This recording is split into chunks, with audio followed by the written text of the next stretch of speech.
नमस्कार, आप सभी का बेसिक मैथ्स में स्वागत है। ये बेसिक मैथ्स का 13वां नंबर का क्लास है।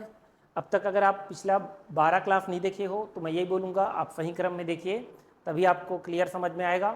अब तक हमने बेसिक मैथ्स का पहला चैप्टर स्टार्ट किए थे और पहला चैप्टर में हमने इंटीजर को कैसे जोड़ा जाए, घटाया जाए, गुणा किया जाए, भाग किया जाए, इस पर पूरा चर्चा किए। इसके बाद इंटीजर के बाद फ्रैक्शन को कैसे जोड़ा जाए, घटाया जाए, गुणा भाग किया जाए, जितने भी प्रकार के फ्रैक्शन में क्वेश्चन आते हैं इस पे चर्चा किए। उसके बाद हम डेसिमल पे भी चर्चा किए और जितने भी प्रकार के डेसिमल में हमको ज़रूरत पड़ेगा उस पर भी चर्चा किए। अब अलग अलग टाइप के जैसे जैसे नंबर पढ़ते जा रहे हैं तो अब हमको टाइप्स ऑफ नंबर के बारे में जानकारी जान लेना चाहिए। कितने प्रकार के नंबर होते हैं, कोई भी एग्जाम हो, कोई भी प्रतियोगी परीक्षा का एग्जाम हो, यहाँ से टाइप्स ऑफ नंबर से क्वेश्चन आते हैं। तो आज का हमारा टॉपिक रहेगा टाइप्स ऑफ नंबर। 13वां क्लास है और जितने भी मैथ्स में टाइप्स ऑफ नंबर है उनके सारे प्रश्नों पे चर्चा करेंगे। तो आज हम सीखेंगे types of number. Types of number,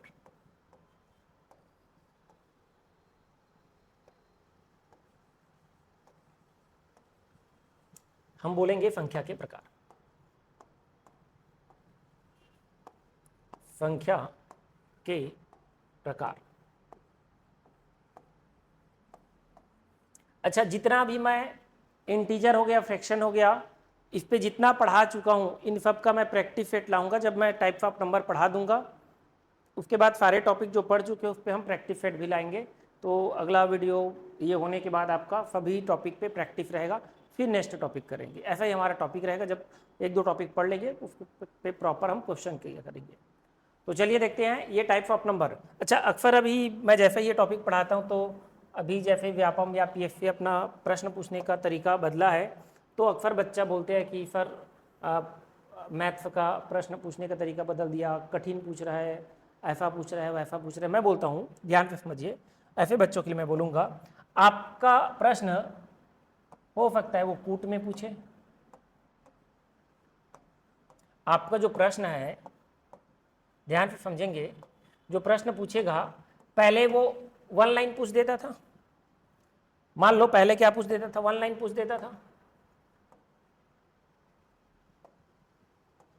one line पूछता था, वन लाइन में दे देता था प्रश्न। अब उसको कूट में दे रहा है। हो सकता है वो सही जोड़ी में दे देगा, सही जोड़ी में। हो सकता है आपको कथन और कारण में दे दे, कथन के साथ कारण। हो सकता है आपको कथन और निष्कर्ष में दे दे, कथन और निष्कर्ष में।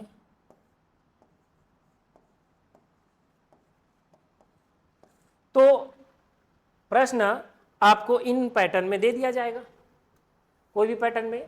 तो मैं बोलता हूं जो विद्यार्थी अगर कोई भी लॉजिक को बहुत अच्छे से जानता है, किसी भी चीज़ के बारे में बहुत अच्छा से पढ़ा है, तो प्रश्न के पैटर्न पूछने का भले ही बदल दे, लॉजिक तो नहीं बदलेगा। उदाहरण के तौर पे अगर ये मार्कर है ना, ये मार्कर के बारे में मैं पूरा डिटेल जानता हूँ कि ये बनता कैसे है, क्या है, कैसे, तो मुझे कोई भी प्रकार के प्रश्न पूछे मैं सारे प्रश्न का आंसर दे दूंगा, है ना। उदाहरण के तौर पे अगर ये कॉपी है, कॉपी बनता कैसे है, कहाँ बनता है, कैसे बनता है, किस चीज़ का बनता है, अगर वो चीज़ें मुझे डिटेल नॉलेज है, किसी भी चीज़ के बारे में अगर पूरा जानकारी आपको बहुत सिस्टमेटिक तरीके से जानकारी है, तो इन सब चीज़ से मेरे ख्याल से डरने की जरूरत नहीं है।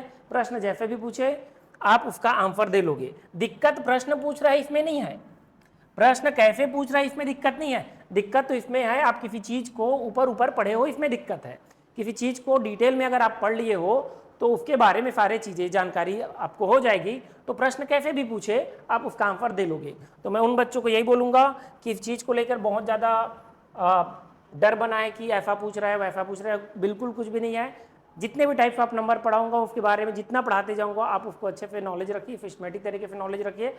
चाहे क्वेश्चन वन लाइन में पूछे, चाहे कूट में पूछे, चाहे सही जोड़ी में पूछे, चाहे कथन कारण में पूछे, प्रॉब्लम इसमें नहीं है। प्रॉब्लम तो ये है कि हम कॉन्सेप्ट को अच्छे से नहीं पढ़े हैं। प्रॉब्लम इसमें है कि हम जो पूछने का तरीका से प्रॉब्लम नहीं है। पूछने का तरीका में हाँ मैं इतना मानता हूँ कि पूछने का तरीका है तो आपको पढ़ने में थोड़ा समय ज़्यादा लगेगा, लेकिन आपका बेसिक जो है उसके बारे में जो नॉलेज है वो क्लियर है, तो प्रश्न जैसा भी पूछे आप दे लोगे आंसर, है ना। तो इस चीज़ को बिल्कुल मत डरेंगे कि ऐसा पूछा जा रहा है वैसा पूछा जा रहा है। अगर टाइप्स ऑफ नंबर के बारे में आपको पूरा जानकारी है तो प्रश्न कैसे भी पूछे आप आंसर दे दोगे। चलो, हाँ इतना मानूंगा कि अगर कथन कारण में पूछ रहा है तो आप एक दो क्वेश्चन कथन कारण का या इस तरीके से फॉर्मेट में बना के देख लो अपना नॉलेज को टेस्ट करने के लिए। लेकिन वही बोलूँगा, प्रश्न तो किसी भी टॉपिक का पूछे, आपको नॉलेज अच्छा होना चाहिए। प्रश्न पूछने का पैटर्न जो भी हो आप आंसर दे दोगे। तो देखते हैं टाइप्स ऑफ नंबर। और टाइप्स ऑफ नंबर ये थोड़ा बड़ा टॉपिक है तो हो सकता है इसका 2 क्लास चला जाए। चलिए, जितने भी टाइप के नंबर होते हैं इस पर हम चर्चा करते हैं। तो क्या क्या टाइप के नंबर है हमारे पूरे मैथ्स में उस पर चर्चा करते हैं। मैं शुरुआती क्लास में थोड़ा थोड़ा बता रहा था, थोड़ा थोड़ा नंबर के बारे में इंट्रो होते जा रहा था तो मैं बोलते जा रहा था आगे क्लास में बताऊंगा, आगे क्लास में बताऊंगा। अब वही चीज़ बताते हैं कि टाइप्स ऑफ नंबर क्या है और इसमें कितने भी प्रकार के क्वेश्चन पूछे जा सकते हैं। पहले इसका पूरा मैं थ्योरी ले लूँगा, उसके बाद थ्योरी के बाद जस्ट इस पर एमसीक्यू भी ले लूँगा। जो भी प्रीवियस ईयर के जो भी पिछले एग्जाम में पूछा हुआ प्रश्न है उस पर ले लेंगे, ध्यान से समझेंगे।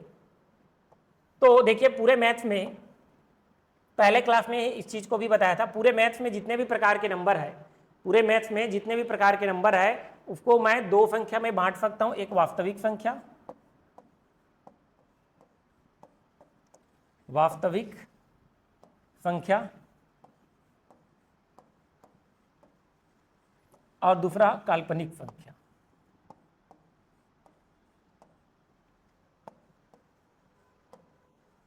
काल्पनिक संख्या।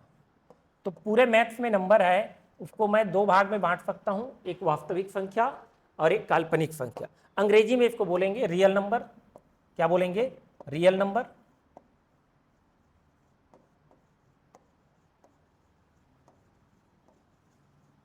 और इसको बोलते हैं इमेजिनरी नंबर। इसको क्या बोलेंगे? Imaginary number.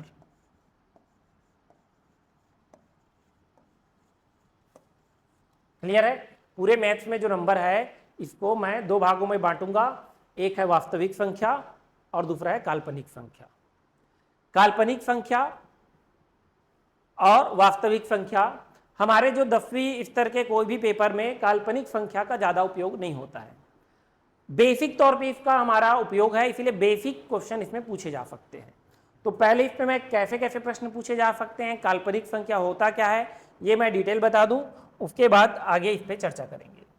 तो जो काल्पनिक संख्या है इस पे मैं थोड़ा सा इंट्रोडक्शन दे देता हूँ, काल्पनिक संख्या के बारे में कितना चीज़ें आपको याद रखना है और होता क्या है। उदाहरण के तौर पे इसको समझने के लिए मैं एक एग्जाम्पल देता हूँ।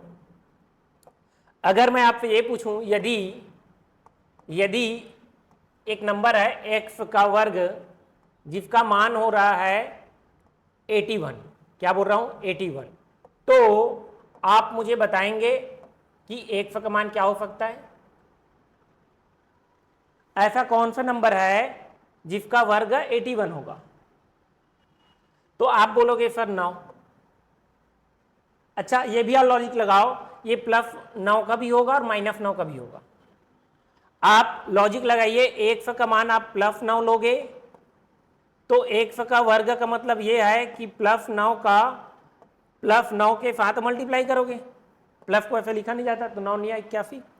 और यहाँ पर अगर आप -9 लेते, अगर यहाँ पर आप -9 लोगे तो -9 का 2 बार मल्टीप्लाई करोगे तो 9 9 का मल्टीप्लाई 81 और माइनस माइनस प्लस तो भी आएगा। तो यहाँ पर हमको ये समझ में आया सर कि 100 का मान प्लस या माइनस में ना हो सकता है। अच्छा, मैं दूसरा नंबर देता हूँ सेम। यदि मैं y का मान बोलता हूँ 64 हो रहा है, y का वर्ग 64 हो रहा है, तो क्या आप मुझे बता सकते हो कि y का मान क्या रहा होगा? तो यहाँ पर फिर वैसे ही आंसर दोगे, प्लस में हो सकता है या माइनस में 8, क्योंकि +8 का वर्ग भी 64 होता है और -8 का भी। वैसे ही एक और मैं प्रश्न बोलूं कि यदि यहां पर बोलता हूं, यदि ये जो z का वर्ग है ये हो रहा है -49, याद रखना मैं बोल रहा हूं -49, तो z का मान क्या होगा? अब यहां पर सोचो z का मान क्या होगा। अगर z का मान मैं 7 लेता हूं तो z का वर्ग क्या हो जाएगा? z का वर्ग हो जाएगा, अगर मैं z का मान 7 लेता हूं तो जेड का वर्ग क्या हो जाएगा 7 इंटू 7, तो 7 और 7 को मल्टीप्लाई करोगे तो प्लस 49 हो जाएगा। अच्छा, अगर मैं जेड का मान -7 लेता हूं तो -7 और -7 माइनस माइनस मिलकर भी प्लस हो जाएगा 49। तो चाहे जेड में +7 लो या -7 लो, वो तो प्लस में आएगा 49, और हमको पूछा गया यहाँ पर क्या -49। तो ऐसा हमको संख्या मिलना मुश्किल है जिसका वर्ग करे और माइनस में आ जाए। तो इसी को गणितज्ञों ने नाम दे दिया इमेजिनरी नंबर। इसी को गणितज्ञों ने क्या नाम दे दिया इमेजिनरी नंबर, और हमको भी इसी को बोलना है इमेजिनरी नंबर। तो इसका मान हो जाएगा √, देखो ये वर्ग जब इधर आता है ना, मैथ्स में आगे रूल बताऊंगा, ये जो पावर जो भी है जेड का पावर 2, जेड का पावर 2 है यहाँ पर, जेड के पावर 2 और बराबर है -49। बाद में मैथ्स का पक्षांतर करने का नियम के हिसाब से आपको पढ़ाऊंगा, तो यहाँ पर बताऊंगा ये जो पावर है दूसरे तरफ आता है ना, तो ये जेड अकेला हो जाएगा, और ये -49 के पावर में जाके ये 2/1 है तो 1/2 हो जाएगा। क्या हो जाएगा, ये 2/1 है, 2/1 है तो ये पलट जाता है 1/2 हो जाता है, और पावर में 1/2 रहता है, उसी को √, में भी बोल देते हैं। इसी को जिसी के भी पावर में हाफ हो उसी को √, बोल देते हैं, और ये हो जाएगा √- में 49। तो ये हो जाएगा -49। अब इसका मतलब ये है, अगर कोई ऐसा संख्या है जो √, में माइनस में हो या जिसका वर्ग निगेटिव हो, क्या बोल रहा हूँ, इमेजिनरी नंबर वह होता है, इसकी पहचान आपको याद रखना है। मैं नया पेज में लिख लूँ, मैं नया पेज ले लेता हूँ। यहाँ पर हम देख रहे थे इमेजिनरी नंबर, क्या देख रहे थे, imaginary number, imaginary number, Hindi में बोले तो काल्पनिक संख्या।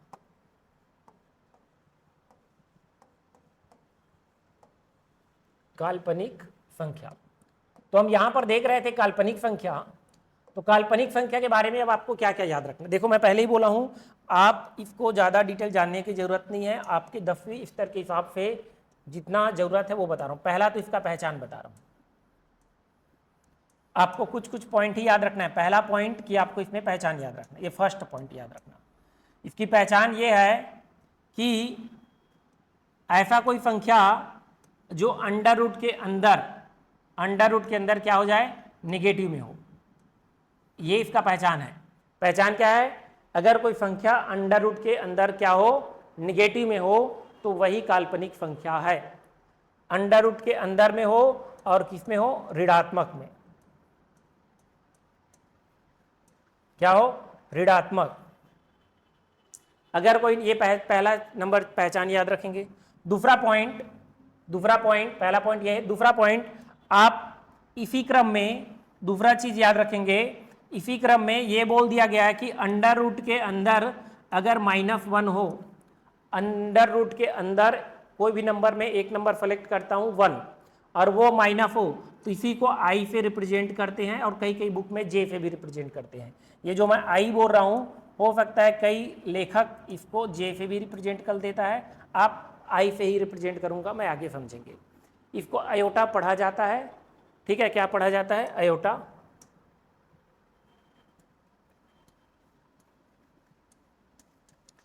तो इसको खैर हमको उतना ज़्यादा नहीं जानना है कि क्या बोलते हैं, आई बस याद कर लो, ये इमेजिनरी नंबर की पहचान है। तो आई जहां पर बोलोगे, समझेंगे, आई जहां पर आप बोलोगे उसका मान रहेगा √, में -1। तो यही तो इसकी पहचान है, बोला हूं ना, पहचान क्या है, √, के अंदर में कोई निगेटिव नंबर आएगा, ये इसकी पहचान है। पहला पॉइंट याद रखना काल्पनिक संख्या के। दूसरा पॉइंट, अगर आई का मान √, में -1 है, तो आप मुझे बता सकते हो कि आई का वर्ग क्या हो जाएगा।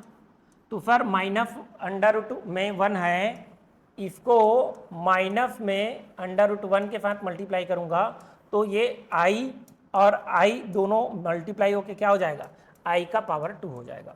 तो आई का पावर 2 ये होगा, अगर दो संख्या माइनस में है भले ही, लेकिन वो रूट में तो रूट और रूट में पावर हाफ और हाफ होके 1 हो जाता है। बेसिक मैथ्स का रूल है। अगर ये √x है और इसको मैं √x के साथ अगर जोड़ देता हूँ, मल्टीप्लाई कर देता हूँ, तो ये हो जाता है 1। कैसे होता है मैं बाद में चर्चा करूँगा, अभी फिलहाल समझ लो। घातांक का नियम पढ़ाऊँगा तो बताऊँगा कि ये √x और √x मिलके x क्यों हुआ। वैसे ही अगर आई का पावर 2 करोगे तो अंडर रूट में -1 को अंडर रूट में -1 से मल्टीप्लाई करोगे तो रूट रूट कैंसल हो जाएगा। ये ऐसे हो जाएगा, रूट और रूट कैंसल मतलब अंडर रूट -1 का मल्टीप्लाई अंडर रूट -1 के साथ, और दोनों रूट कैंसल होके ये हो जाएगा -1। क्या हो जाएगा? -1। तो दूसरा चीज़ आपको ये याद रखना है, आई का पावर होता है अंडर रूट -1 और आई का वर्ग होता है -1। 2 पॉइंट याद हो गया। आई का मान होता है अंडर रूट -1 और आई का वर्ग होता है -1। तो ये भी पहचान हो गया कि इमेजनरी नंबर का मान अंडर रूट के अंदर में निगेटिव होता है और उसका वर्ग क्या होता है? ऋणात्मक होता है। अच्छा, इन दोनों को आपस में मल्टीप्लाई कर दूं मैं तो आई का पावर 3 हो जाएगा। जब भी सेम नंबर का मल्टीप्लाई करोगे तो पावर जुड़ जाता है, आई का पावर 1 और आई का पावर 2 जुड़ जाएगा, आई का पावर 3 हो जाएगा। तो इसका आंसर भी मल्टीप्लाई हो जाएगा, तो -1 और अंडर रूट में -1, -1 अंडर रूट -1। अच्छा, 2 का वर्ग फिर करूंगा तो आई का पावर 4 हो जाएगा। क्या हो जाएगा?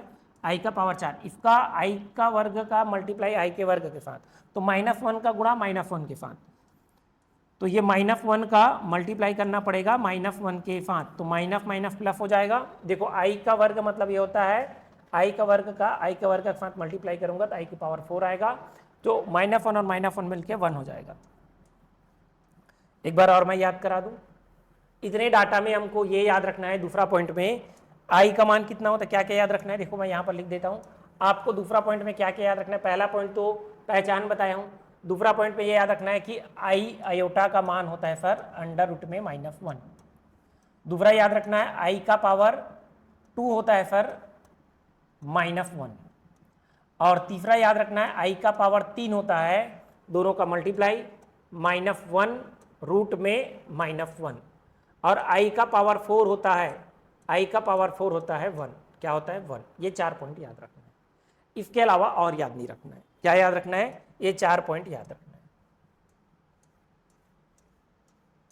अच्छा, इससे ज़्यादा हुआ तो सर कोई बात नहीं, इससे जो भी ज़्यादा होगा, इससे जो भी ज़्यादा होगा, मान लो तीसरा पॉइंट पे लिख लेते हैं उसको, इससे जो भी ज़्यादा होगा, पहला पॉइंट पहचान याद रखना था, दूसरा पॉइंट ये था, तीसरा पॉइंट लिख देता हूँ मैं।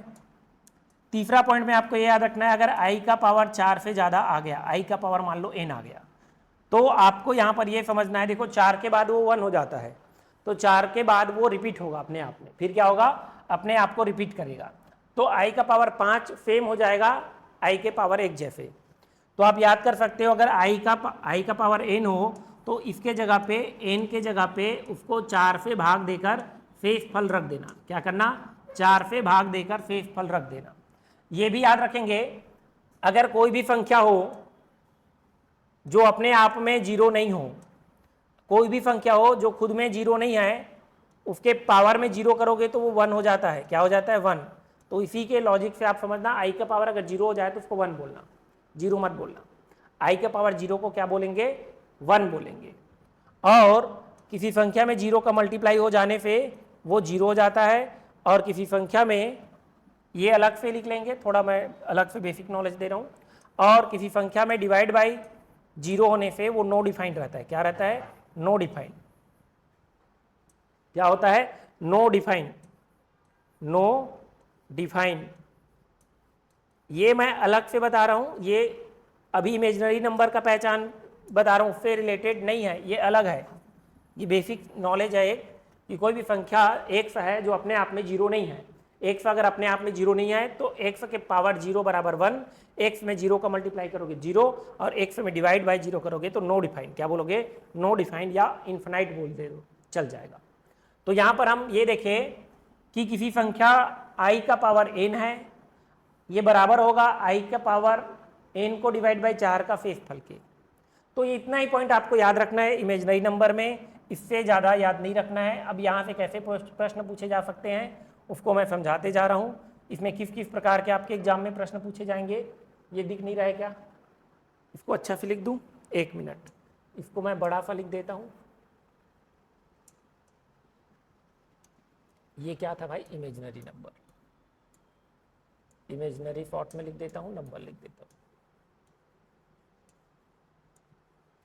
काल्पनिक संख्या, काल्पनिक संख्या। तो इसमें 3 पॉइंट मैं याद करने के लिए बोला हूँ। पहला पहचान, तो पहचान ये है सर कि पहचान ये है कि कोई संख्या हो जो अंडर रूट के अंदर निगेटिव हो तो काल्पनिक संख्या बोलेंगे। फिर दूसरी बात ये कि i का पावर 1, i का पावर 2, i का पावर 3 और i का पावर 4 का मान याद रखना है। और तीसरा पॉइंट i के पावर ज़्यादा हो 4 से तो उसको क्या करेंगे, 4 से भाग देकर वहाँ पर शेष फल को रख देंगे। ये दोनों आपस में बराबर होते हैं। देखो यहाँ पे प्रश्न कैसे पूछेगा मैं बताता हूँ, ठीक है। प्रश्न कैसे पूछेगा देखते हैं। तो इमेजनरी नंबर के बारे में ये पूछेगा। पहला चीज़ ये, पहला क्वेश्चन मैं बेसिक सा समझा रहा हूँ, समझना। इसमें प्रश्न कैसे आ सकता है, निम्नलिखित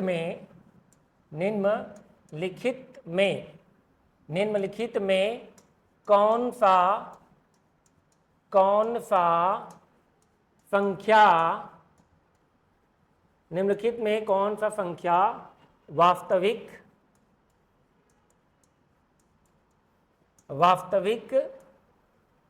संख्या नहीं है, वास्तविक संख्या नहीं है। याद रखना, अंग्रेजी मीडियम वाले यहाँ पर लिख देता हूँ रियल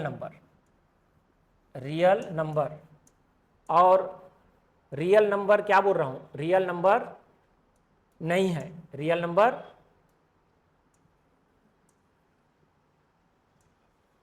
नहीं है, याद रखना, नहीं है बोल रहा हूँ। आपके यहाँ पर विकल्प देता हूँ, आपको यहाँ पर विकल्प दिया जाएगा A, B, C, D,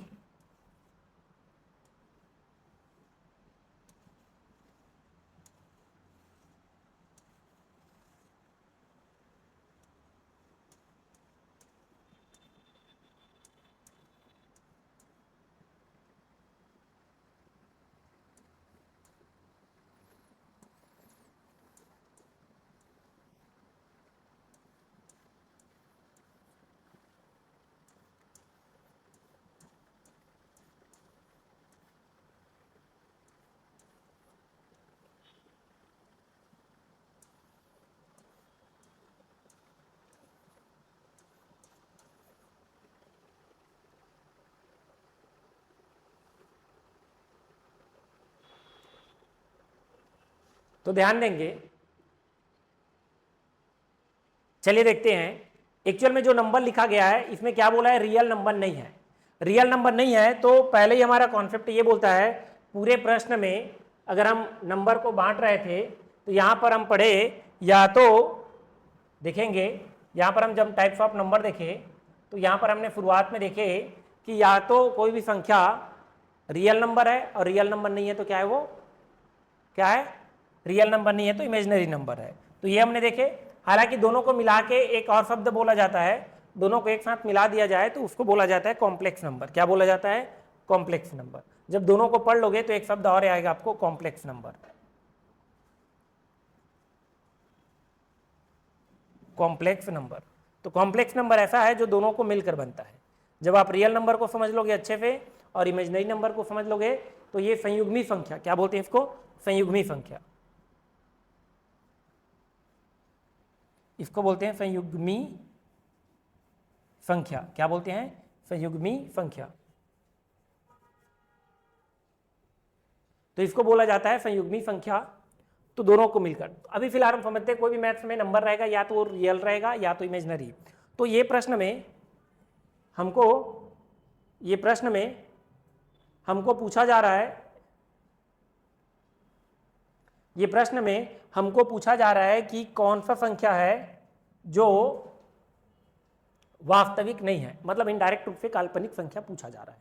अभी हमने पहचान पढ़े सर, और हम बोर्ड मास का थोड़ा थोड़ा रूल अप्लाई करना सीख चुके हैं। अब हमको इसको बताना, इसको सोचो अगर मैं पहले क्लास में ले लेता और आपको बोर्ड मास अप्लाई करना नहीं आता, इसीलिए मैं शुरुआत में टाइप्स ऑफ नंबर नहीं लिया।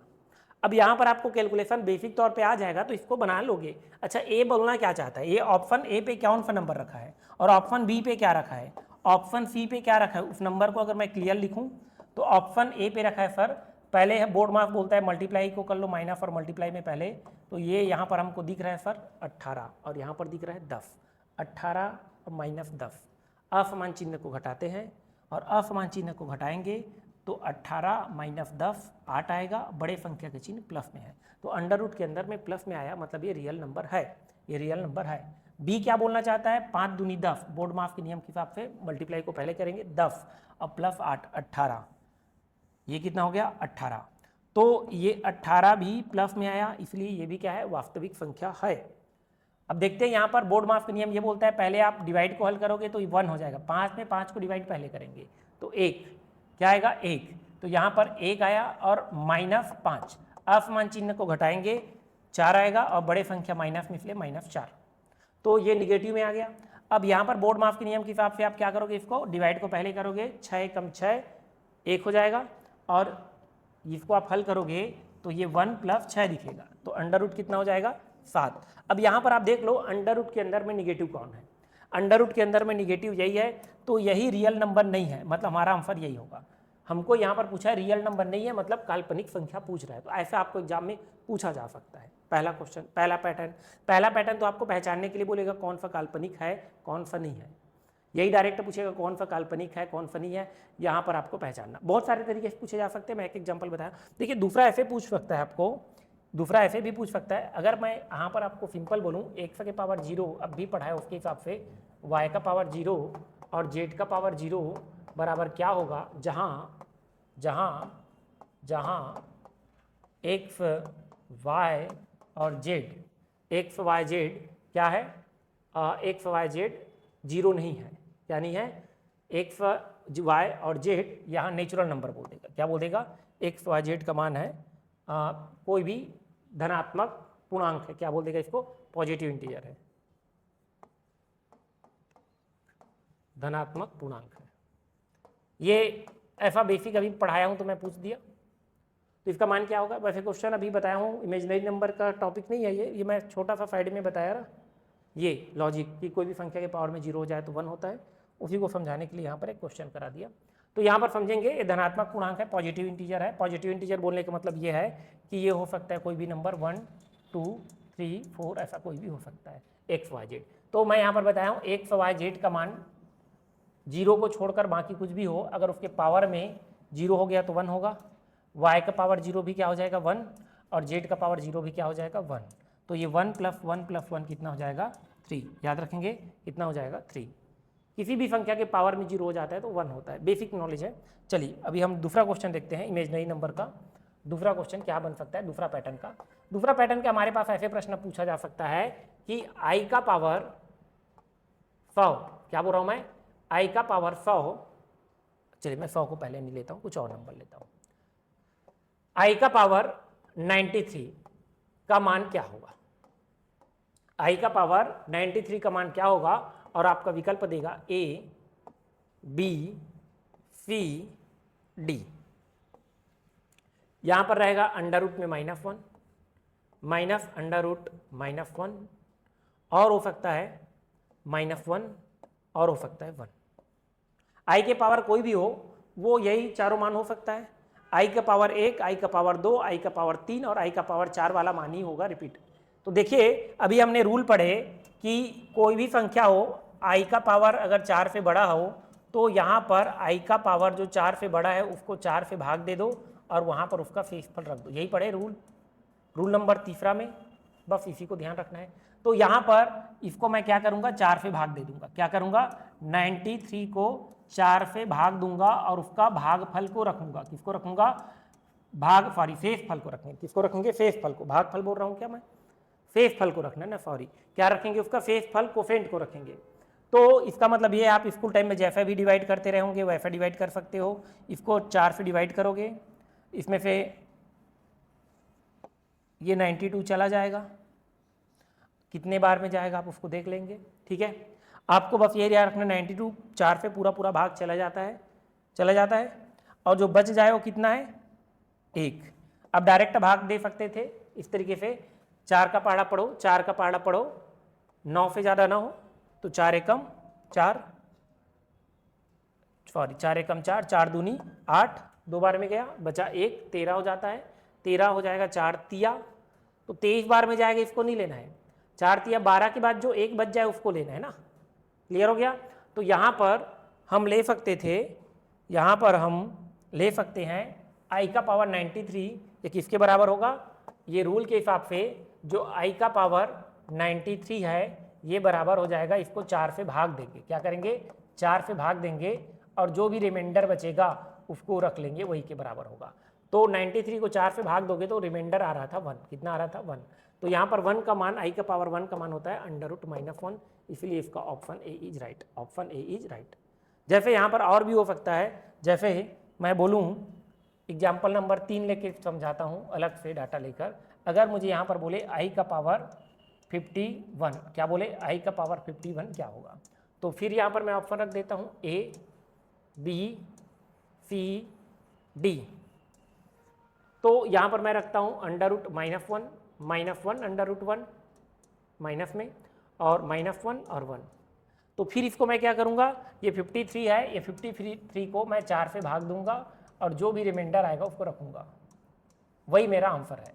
तो कितना हो जाएगा बताओ, i का पावर जो 53 है, 53 को 4 से भाग दो और शेषफल कितना आएगा 48 चला जाएगा, 48 4 से चला जाएगा, बचेगा कितना 3। तो बस i का पावर 3 आएगा। जो i का पावर 51 है, 51 को 4 से भाग देना है, क्या करना है 51 को 4 से भाग देना है और इसका जो रिमाइंडर बच जाए उसको बस आपको फोकस करना है। तो रिमाइंडर बच रहा था 1, तो 51 के 3, रिमाइंडर कितना बच रहा था 3, तो 51 के जगह में 3 रख दो और i का घात 3 कितना होता है, i का घात 3 आपको पता है ये होता है, ठीक है। या फिर यहाँ पर ऑप्शन में ऐसा भी रख सकता था i और i का पावर 3 और i का पावर 2 और i का पावर 4, ऐसा भी रख सकता था ऑप्शन में, है ना। ये वैल्यू को ना रखकर i के फॉर्म में रख सकता था, तो i का पावर 3 आया, है ना। तो उम्मीद करता हूँ ये समझ में आ गया होगा। उदाहरण के तौर पे एक और एग्जांपल अगर मैं लूँ, अगर बोलता हूँ i का पावर 100 प्लस i का पावर 200 प्लस i का पावर 400, इसका मान कितना होगा। तो देखिए ये तो 4 से भाग चला जा रहा है पूरा, अब पूरा 4 से भला भाग चला जा रहा है तो रिमाइंडर कितना आ गया 0। और किसी भी संख्या के पावर में 0, अभी बताया किसी भी संख्या के पावर में 0 मतलब आप ऐसे समझ सकते हो ये 1 ही होता है, वैसे भी पावर 4 भी रख सकते थे 0 आया तो ये कितना हो जाएगा 3, कितना हो जाएगा 3। समझ आया, ये 100 को 4 से भाग दोगे तो रिमाइंडर नहीं बचेगा, 0 हो जाएगा, 4 से चला जाएगा, यहाँ भी रिमाइंडर नहीं बचा, यहाँ भी। अच्छा, किसी संख्या को जब 4 से भाग दोगे तो शेषफल कितना आता है, इसको चेक करने के लिए लास्ट 2 डिजिट को ही 4 से भाग दो। जब मैं डिविजिबिलिटी पढ़ाऊंगा तो बताऊंगा। जैसे ये कोई संख्या है मेरे पास, जैसे ये कोई संख्या है और मुझे बताना है कि इसको 4 से भाग दूंगा तो शेषफल कितना आएगा, रिमाइंडर कितना आएगा। तो आप पूरे नंबर को मत दो, बाद में विभाज्यता नियम पढ़ाऊंगा तो बताऊंगा, केवल लास्ट 2 डिजिट को भाग देना, आ जाएगा आंसर। पूरे नंबर को भाग देने की जरूरत नहीं है, क्योंकि 4 कोई संख्या 4 से डिवाइड होगा कि नहीं होगा वो डिपेंड करता है लास्ट 2 डिजिट पे। किस पे, लास्ट 2 डिजिट पे। चलिए आगे देखते हैं। तो इस प्रकार के प्रश्न पूछे जा सकते हैं, इस प्रकार के प्रश्न पूछे जा सकते हैं। क्लियर हो गया? तो उम्मीद करता हूं ये आपको क्लियर हो गया होगा। यहां पर कैसे आपको याद रखना है, काल्पनिक संख्या के बारे में इतना ही पॉइंट याद रखना है, और मैं एक एक एग्जाम्पल के साथ आपको इसको समझा दिया। तो काल्पनिक संख्या की पहचान याद रखना है, पहचान बहुत जरूरी है, आगे काम आएगा। अब हम समझेंगे वास्तविक संख्या को। किसको समझेंगे? काल्पनिक संख्या खत्म हो गया, वास्तविक संख्या को जब समझ लेंगे तो कॉम्प्लेक्स नंबर भी समझ में आ जाएगा। तो अब देखते हैं वास्तविक संख्या, और यही आपके 10वीं स्तर तक पढ़ते हो। वास्तविक संख्या, वास्तविक संख्या। देखो, वास्तविक संख्या को अलग अलग तरीके से पढ़ा जा सकता है, इसका वर्गीकरण अलग अलग तरीके से किया जा सकता है। इसको लेकर बिल्कुल डाउट नहीं होना, क्योंकि मैं जैसे इसको पढ़ाता हूं तो बच्चा बोलते हैं सर वास्तविक संख्या का ये प्रकार होता है, तो मैं उनको समझाता हूं किसी भी चीज़ को जब हम वर्गीकरण करते हैं तो किस आधार पे आप उसका वर्गीकरण कर रहे हो, किस हिसाब से आप क्लासिफिकेशन कर रहे हो, उस पर डिपेंड करता है। उदाहरण के तौर पे अगर मैं बोलूँगा इंसान कितने प्रकार के होते हैं, तो आप बोलोगे सर किस आधार पे? हाइट के आधार पे, ऊंचा बौना, उसके नेचर के हिसाब से अच्छा बुरा, जेंडर के हिसाब से मेल फीमेल, स्किन कलर के हिसाब से गोरा काला। तो किस आधार पे आप डिवाइड कर रहे हो उस पर डिपेंड करता है। तो वही बोल रहा हूँ कि जैसे ही मैं वास्तविक संख्या को प्रकार बांटता हूँ तो कुछ बच्चे तुरंत बोलने लगते हैं सर हमने तो ऐसा ऐसा पढ़े थे। तो मैं बोलूँगा ठीक है, वैसा भी हो सकता है, लेकिन ये याद रखना आप किस आधार पे वर्गीकरण कर रहे हो वो आपको क्लियर होने चाहिए। तो इसको मैं दो अलग अलग बेस पे वर्गीकरण करूंगा, ध्यान से समझना। इसको बोलेंगे रियल नंबर। क्या बोलेंगे? Real number. तो इसको हम दो अलग, रियल नंबर होता क्या यही समझ ले। तो रियल नंबर ये समझना, ऐसा कोई भी नंबर, इसको मैं पहला क्लास में भी थोड़ा समझाया था, ऐसा कोई भी नंबर, रियल नंबर क्या है? ऐसा कोई भी संख्या रियल नंबर कहला जाएगा जिसको आप संख्या रेखा में प्रदर्शित कर सकते हो, संख्या रेखा में जिसका स्थान दे सकते हो, वो सब के सब क्या कहलाएगा? Real number. काल्पनिक संख्या का संख्या रेखा में स्थान नहीं रहेगा, लेकिन रियल नंबर का इसका स्थान रहेगा। तो एक काम करना तो भूल गया, उल्टे में खींच देता हूं।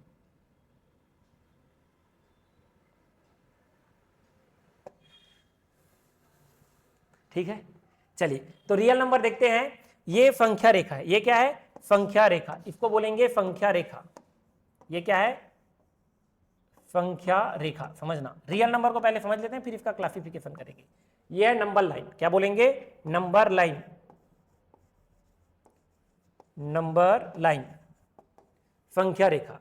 संख्या रेखा मतलब ऐसे लाइन जिसमें बहुत सारे संख्या को आप पूरा रियल नंबर को लिख सकते हो।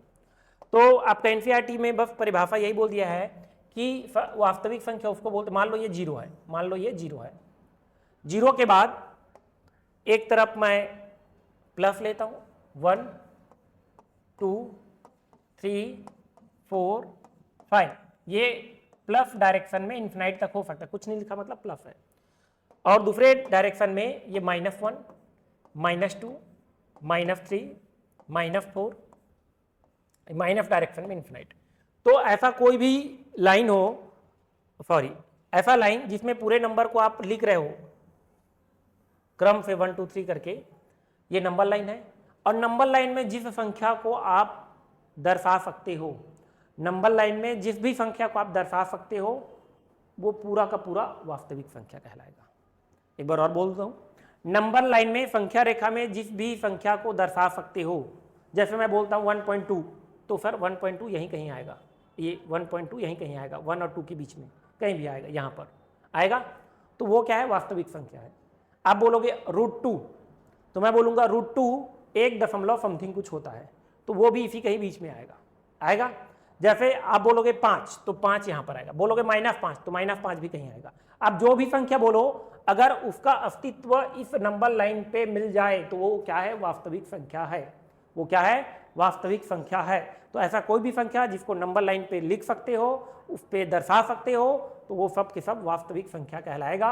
और हमको स्टार्टिंग में ही पढ़े, पूरे के पूरे नंबर को 2 भाग में बांटे हैं, तो काल्पनिक संख्या नहीं है, हम पढ़ चुके काल्पनिक। अब जो भी पढ़ेंगे वास्तविक, जो भी आगे पढ़ाने जा रहा हूं सुन लो, इसके बाद काल्पनिक संख्या बताने के बाद मैं जो भी पढ़ाऊंगा वो सब अपने आप में वास्तविक संख्या रहेगा। ये लाइन लिखने के बाद आगे मैं जो भी पढ़ाने जाऊंगा वास्तविक संख्या, अब आगे मैं जो भी पढ़ाऊंगा सबके सब वास्तविक संख्या। देखो एक एक चीज डिटेल समझो क्या है। थ्योरी को जो बच्चा बहुत अच्छा से समझेगा तो उसके लिए कूट वाला प्रश्न हो, सही जोड़ी वाला प्रश्न हो, कथन कारण वाला प्रश्न हो, सबको बना लेगा। बस लॉजिक को अच्छा से समझे, समझना ज़्यादा जरूरी है ना? समझना ज़्यादा जरूरी है, क्योंकि आप अच्छे से समझे हो तो मैं बार बार बोलता हूँ, आप कोई भी पढ़ाई को अच्छे से समझो। शब्द बदले जा सकते हैं, समझे हो, वो अर्थ कभी नहीं बदलता, है ना? तो आप कल के डेट में आपका प्रश्न पूछने का तरीका बदला जा सकता है, शब्दों को बदला जा सकता है, बेसिक चीज़ें जो आप समझ चुके हो, अच्छे से समझे हो, तो वो कभी अर्थ नहीं बदलता। तो किसी चीज़ को आप अर्थ के साथ समझे हो तो शब्द बदले जा सकते हैं, एग्जाम में पूछने का तरीका बदले जा सकते हैं, अर्थ कभी नहीं बदलता। तो अच्छे से समझ हो हर चीज़ को। चलिए आगे देखते हैं।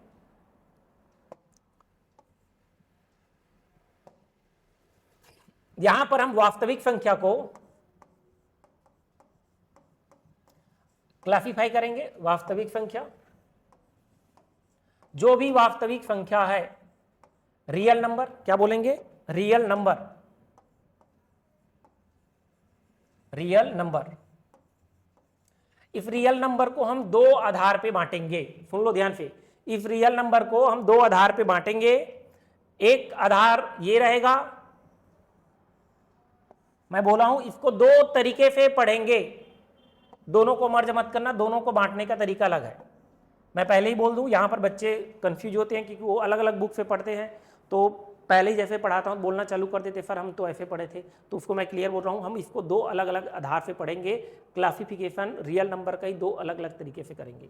एक तरीके से ये करेंगे कि मैं यहां पर लिख लूं, जैसे मैं यहां पर 5 लिखता हूं, ठीक है, जैसे यहां पर मैं 5 लिखता हूं, अगर ये 5 रुपए है तो आप देखना कभी भी किसी चीज के MRP लिखा है तो वहां पर 5 के बाद एक पॉइंट लिखता है और 00 लिख देता है ऐसे, तो ये कहलाएगा डेसिमल पॉइंट। ये क्या कहलाएगा? डेसिमल पॉइंट, दशमलव बिंदु, दशमलव बिंदु। तो दशमलव बिंदु के बाद आने वाला डिजिट के आधार पे बांटेंगे। अगर दशमलव बिंदु के बाद, डेसिमल पॉइंट के बाद अगर 00 डिजिट आ जाए कि नॉन जीरो डिजिट आता है, उसको ध्यान में रखते हुए जैसे मैं यहां पर लेता हूं 7 रुपए 40 पैसे, ऐसे लिखाएगा। तो यहां पर देखेंगे ये जो मैं 5 लिखा हूं, कुछ नहीं मतलब यहां पर 5 के बाद कुछ नहीं मतलब डेसिमल पॉइंट के बाद 00 है, तो डेसिमल पॉइंट के बाद 00 हो सकता है या डेसिमल पॉइंट के बाद नॉन जीरो हो सकता है। अगर डेसिमल पॉइंट के आधार पे अगर मैं रियल नंबर को बांटूं तो ये दो भाग में बांटेंगे, एक किसके आधार पे है? डेसिमल पॉइंट के बाद आने वाले डिजिट के आधार पे। तो इसको मैं बोलूंगा डेसिमल नंबर, डेसिमल नंबर, और दूसरा है इंटीजर। हमारा पहला ही क्लास था इंटीजर के बारे में।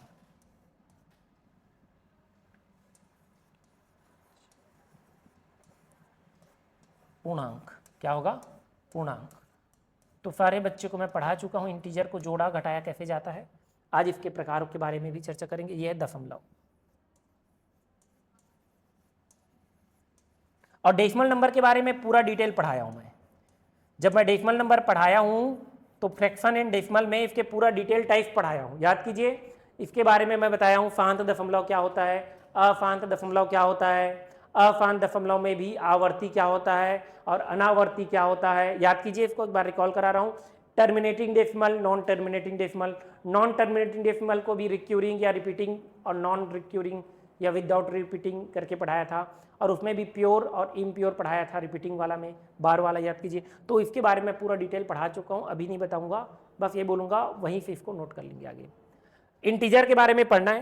तो देखिए किसके आधार पे है, ये किसके आधार पे है? डेसिमल पॉइंट के बाद, डेसिमल पॉइंट के बाद आने वाला डिजिट, डेसिमल पॉइंट के बाद अगर आने वाला डिजिट है वो नॉन जीरो हो कि जीरो है। अगर डेसिमल पॉइंट के बाद, अगर डेसिमल पॉइंट के बाद आने वाला डिजिट, डेसिमल पॉइंट के बाद आने वाला डिजिट नॉन जीरो हो तो वो डेसिमल नंबर कहलाएगा।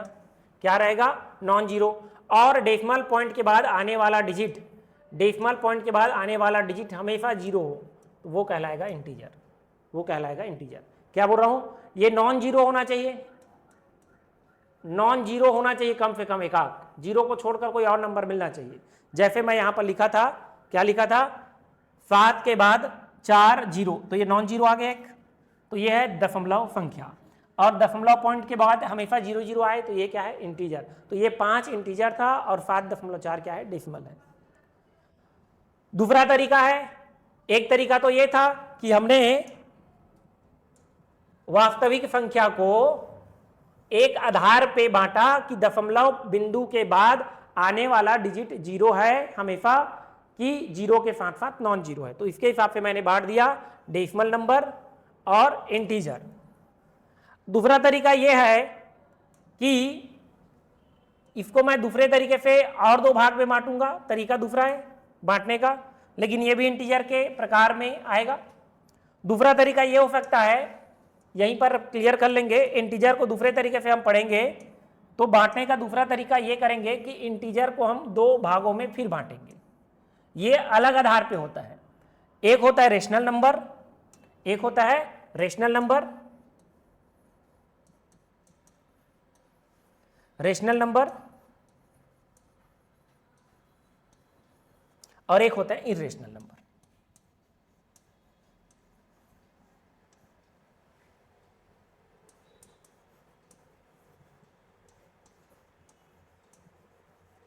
एक होता है रेशनल नंबर और दूसरा होता है इरेशनल नंबर। तो यहां पर समझेंगे रेशनल नंबर इरेशनल नंबर इसको बोलते हैं परिमेय संख्या, परिमेय संख्या, और दूसरा होता है अपरिमेय संख्या।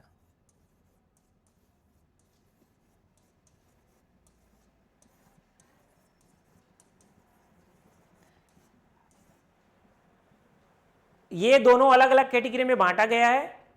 ये किस आधार पे बांटा गया है? ये किसी रेशनल इरेशनल को पी बाई क्यू के रूप में आप लिख पाते हो कि नहीं, इसके आधार पे बांटा गया है। मैं बताऊंगा इसका मतलब बाद में डिटेल।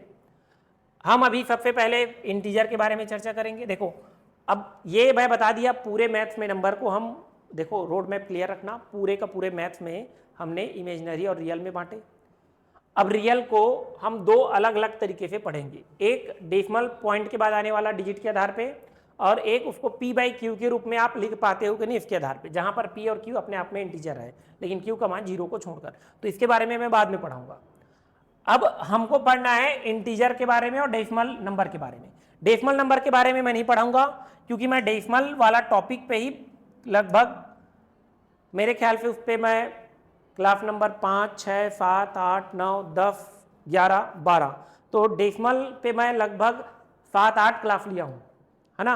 डेसिमल नंबर पे ही, डेसिमल मतलब फ्रैक्शन पे, डेसिमल पे नहीं बोलूँगा, फ्रैक्शन पे, फ्रैक्शन पे मैं 7-8 क्लास लिया हूँ। उसमें एक आध क्लास लास्ट वाला क्लास देखना डेसिमल नंबर के बारे में भी ले लिया हूँ। तो डेसिमल नंबर के बारे में उसी में आ चुका है। जब फ्रैक्शन के बारे में मैं क्लास लिया हूँ पिछला, उसमें लास्ट में डेसिमल के प्रकार को भी मैं वहीं पर कवर करा चुका हूँ, तो इसके प्रकार नहीं लूँगा। अभी भी बोल देता हूँ, एक टर्मिनेटिंग डेसिमल पर आया था जिसमें आपको पहचान बताया था, एक नॉन टर्मिनेटिंग बताया था। उसके बाद नॉन टर्मिनेटिंग को दो भाग में बांटे थे, विथ रिपीटिंग और विदाउट रिपीटिंग। फिर विथ रिपीटिंग को हम प्योर और इम्प्योर इतने भाग में बांटे थे, जिसमें बार वाला संख्या को पी बाई क्यू के रूप में लिखना भी पड़े थे। तो ये हम पढ़ लिए। हमको पढ़ना है इंटीजर, और ये इंपॉर्टेंट है, आगे देखते हैं इंटीजर। अब समझ आया क्या पढ़ रहे हैं हम लोग को? पढ़ना है इंटीजर, फिर रेशनल इरेशनल को पढ़ना है। इंटीजर अपने आप में बहुत बड़ा है, देखते हैं। तो यहां से देखो ऐसे ही तो छोटा छोटा प्रश्न पूछेगा, क्या सभी इंटीजर वास्तविक संख्या होते हैं? अब देखो समझ गए तो बता सकते हो। देखो यहीं से बनेगा कि नहीं बनेगा, आपको पूछ देगा क्या सभी पूर्णांक वास्तविक संख्या होते हैं? तो हाँ होते हैं, कि कोई भी पूर्णांक लोगे वो वास्तविक संख्या के ही तो अंदर आ रहा है। क्या उल्टा कर दो, क्या सभी वास्तविक संख्या इंटीजर होते हैं? जरूरी नहीं है कि जो भी वास्तविक संख्या वो इंटीजर है, वो तो डेसिमल भी हो सकता है। जब आप समझ गए हो तो प्रश्न अब कथन कारण मतलब ये आपका कूट में आ जाएगा, निम्नलिखित में से कौन सा कथन सत्य है? सभी इंटीजर वास्तविक संख्या होते हैं, फिर रहेगा सभी वास्तविक संख्या इंटीजर होते हैं, उसी को घुमा फिरा के बोल देगा। अगर आप समझ के पढ़ रहे हो, आपके अंदर समझदारी है, तो प्रश्न को पढ़ के समझ सकते हो और आप बना सकते हो। वही बोल रहा हूँ, शब्द बदले जा सकते हैं, अर्थ कभी नहीं बदलता, है ना। शब्द बदले जा सकते हैं, अर्थ कभी नहीं बदलता। इसीलिए आप हर एक चीज़ को समझते हुए पढ़ो। अगर अर्थ को सही तरीके से समझ के पढ़ रहे हो तो आपको दिक्कत नहीं जाएगा। बोलते हैं ना लोग, सूचनाओं के सागर में गोते लगाते हैं, लेकिन समझदारी का अकाल पड़ा है। तो हम सूचना लेने के लिए ये क्वेश्चन पूछा, वहाँ से ये क्वेश्चन पूछा, वहाँ से ये व्यापम में पूछा है, ये पीएससी में पूछा है, वो क्वेश्चन को उठा के रटे जा रहे हैं। आप समझो तो पहले, वो प्रश्न के बारे में पूरा डिटेल समझ लो, आपके अंदर समझदारी आ जाएगा। आप किसी चीज़ को पढ़ोगे तो नॉलेज आता है, और बार बार पढ़ोगे, ध्यान से समझेंगे, किसी चीज़ को पढ़ोगे तो आपके अंदर नॉलेज आता है, लेकिन अपने नॉलेज को बार बार रिपीट करोगे तो एक समय के बाद आपके अंदर समझदारी आएगा। और जब तक आपके अंदर समझदारी नहीं आएगा तो दिक्कत है कॉम्प्लिकेटेड क्वेश्चन को समझने में। चलिए देखते हैं। तो यहाँ पर मैं बोल रहा हूँ वास्तविक संख्या जो है डेसिमल नंबर और इंटीजर में बदले जा सकते हैं। सॉरी, वास्तविक संख्या को एक कैटेगरी में हमने बांटे, जिसमें इंटीजर और डेसिमल में बांटे हैं। किसके आधार पे है? डेसिमल पॉइंट के बाद आने वाला डिजिट के आधार पे। अब देखेंगे, हमको इंटीजर के बारे में पढ़ना है। किसके बारे में? इंटीजर को कैसे जोड़ना चाहिए, कैसे घटाना चाहिए, मैं चर्चा किया था। शुरुआती क्लास वही था भाई, इंटीजर मतलब पूर्णांक। तो इंटीजर को जोड़ना, घटाना, गुणा, भाग करना हम सीख गए हैं। अब इसके प्रकार पे चर्चा करेंगे। अब इसको भी हम दो तरीके से बांटेंगे। एक तरीका ये है कि कोई भी इंटीजर का लास्ट डिजिट को देख के तय करते हैं। समझ में आ रहा है? कोई भी इंटीजर का लास्ट डिजिट को देख के उसको दो भाग में बांटा गया है। अच्छा, इंटीजर क्या है, डेसिमल क्या है? यहां पर अगर देखोगे, ये वास्तविक संख्या में इंटीजर और डेसिमल को बांटे हैं किस आधार पे?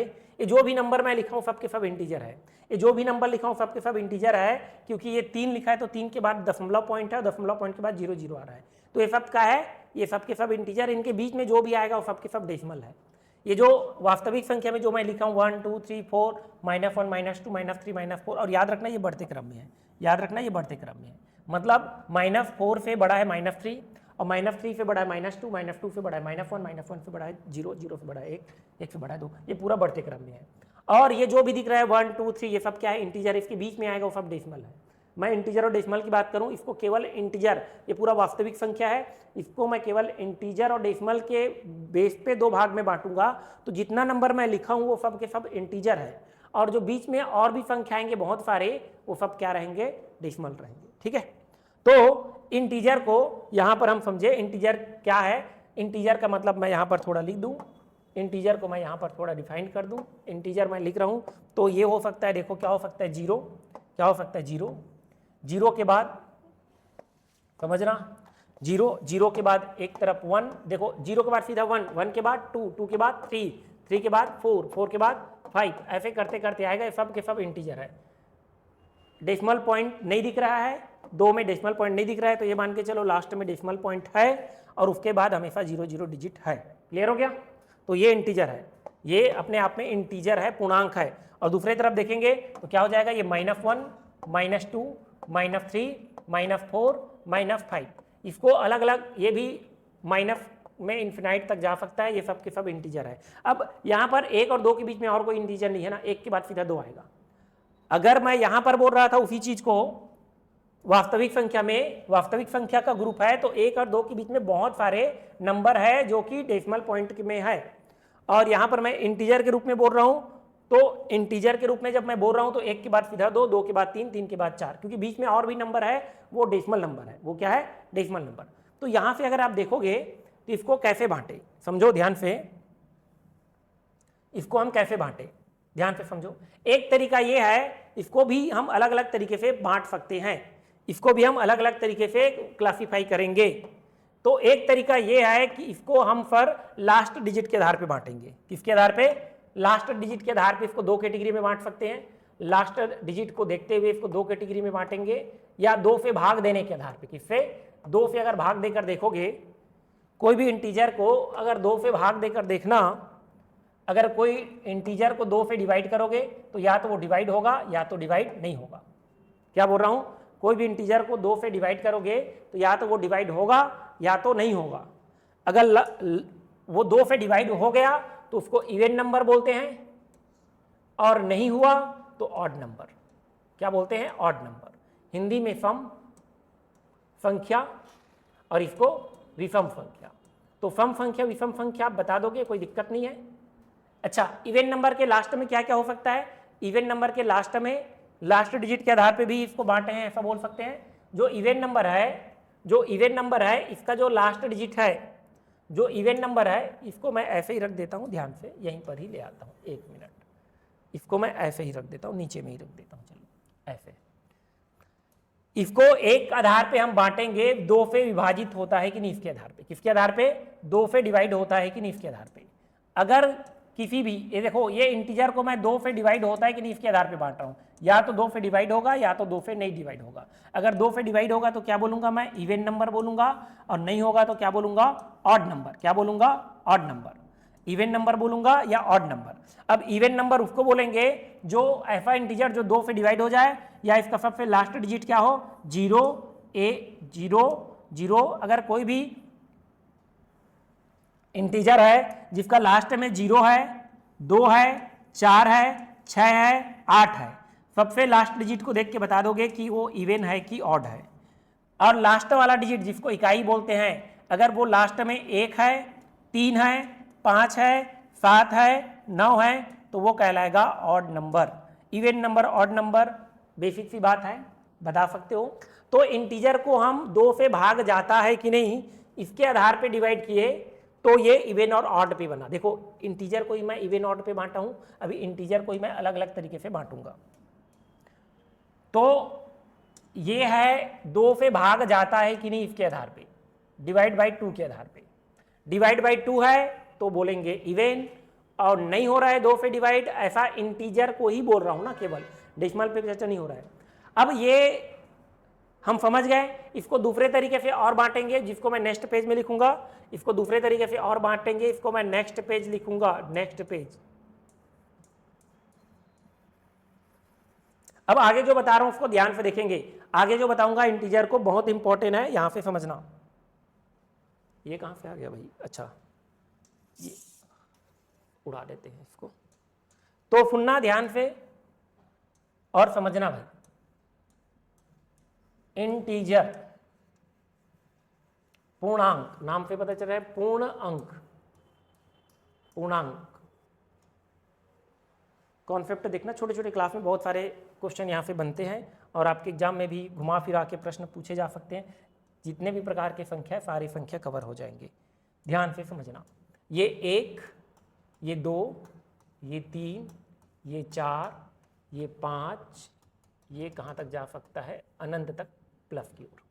ध्यान से समझेंगे। दूसरे डायरेक्शन में अगर देखूँ मैं, दूसरे डायरेक्शन में तो ये हो जाएगा -1, ये हो जाएगा -2, ये -3, -4, -5। एक कैटेगरी में मैंने बांटा कि वो 2 से डिवाइड होता है कि नहीं।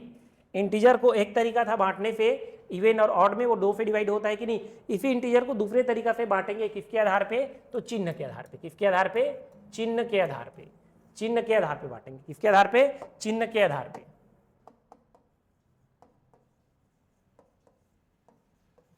तो नेक्स्ट पेज में लिखा हूं चिन्ह के आधार पे। देखिए चिन्ह के आधार पे कोई भी इंटीजर है तो ये मैं व्हाइट कलर में जो लिखा हूं इसके सामने कुछ नहीं, मतलब प्लस है, और एक है जीरो। जीरो ना तो प्लस है ना तो माइनस है, और एक जो पिंक कलर में लिखा हूं ये क्या है, माइनस में।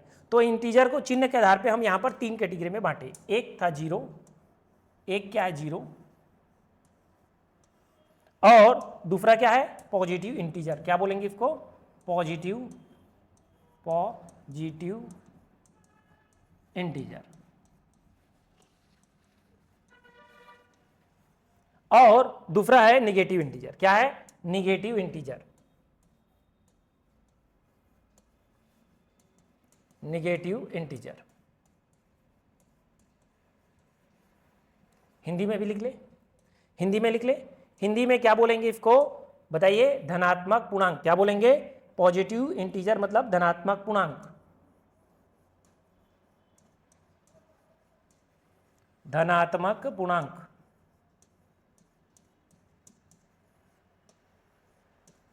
और ये तो जीरो को शून्य बोल देते हो, जीरो को क्या बोलते हो, शून्य।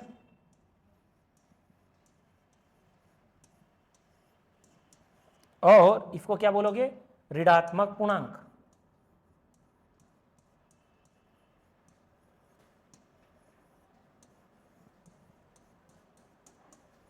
अब आगे शब्द समझना, ये बढ़ते क्रम में है। अगर मैं यहां से आपसे पूछूं कि बताइए, अच्छा इसका नाम एक और है, और मैं पहला क्लास में भी बताया था, ये पॉजिटिव इंटीजर का 2 नाम है और दूसरा नाम ज़्यादा प्रचलित है। पॉजिटिव इंटीजर का एक और नाम है, और इस नाम को ज़्यादा अच्छा से याद रखना। इस पॉजिटिव इंटीजर को ही क्या बोला जाता है, तो फिर पॉजिटिव इंटीजर का एक और नाम है, और ये नाम ज़्यादा इंपॉर्टेंट है, यहीं पर लिख देता हूँ, नेचुरल नंबर। क्या बोलते हैं, नेचुरल,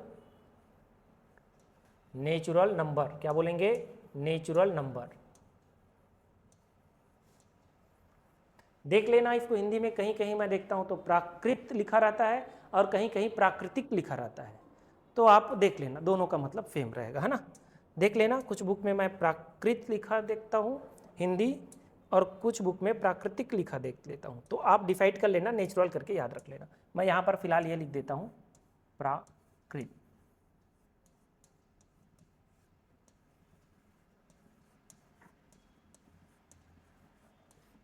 देख लेना क्या उच्चारण है, आप इसको फर्ज कर लेना हिंदी, नेचुरल नंबर। लेकिन नेचुरल नंबर अंग्रेजी नाम याद रखनी। तो सबसे छोटा नेचुरल नंबर क्या होगा बताइए, सबसे छोटा देखो, अब यहीं पर पूछेगा, अब यहाँ से आपका धीरे धीरे नंबर का नाम बढ़ते जाएगा, धीरे धीरे आपको याद रखते चलना है।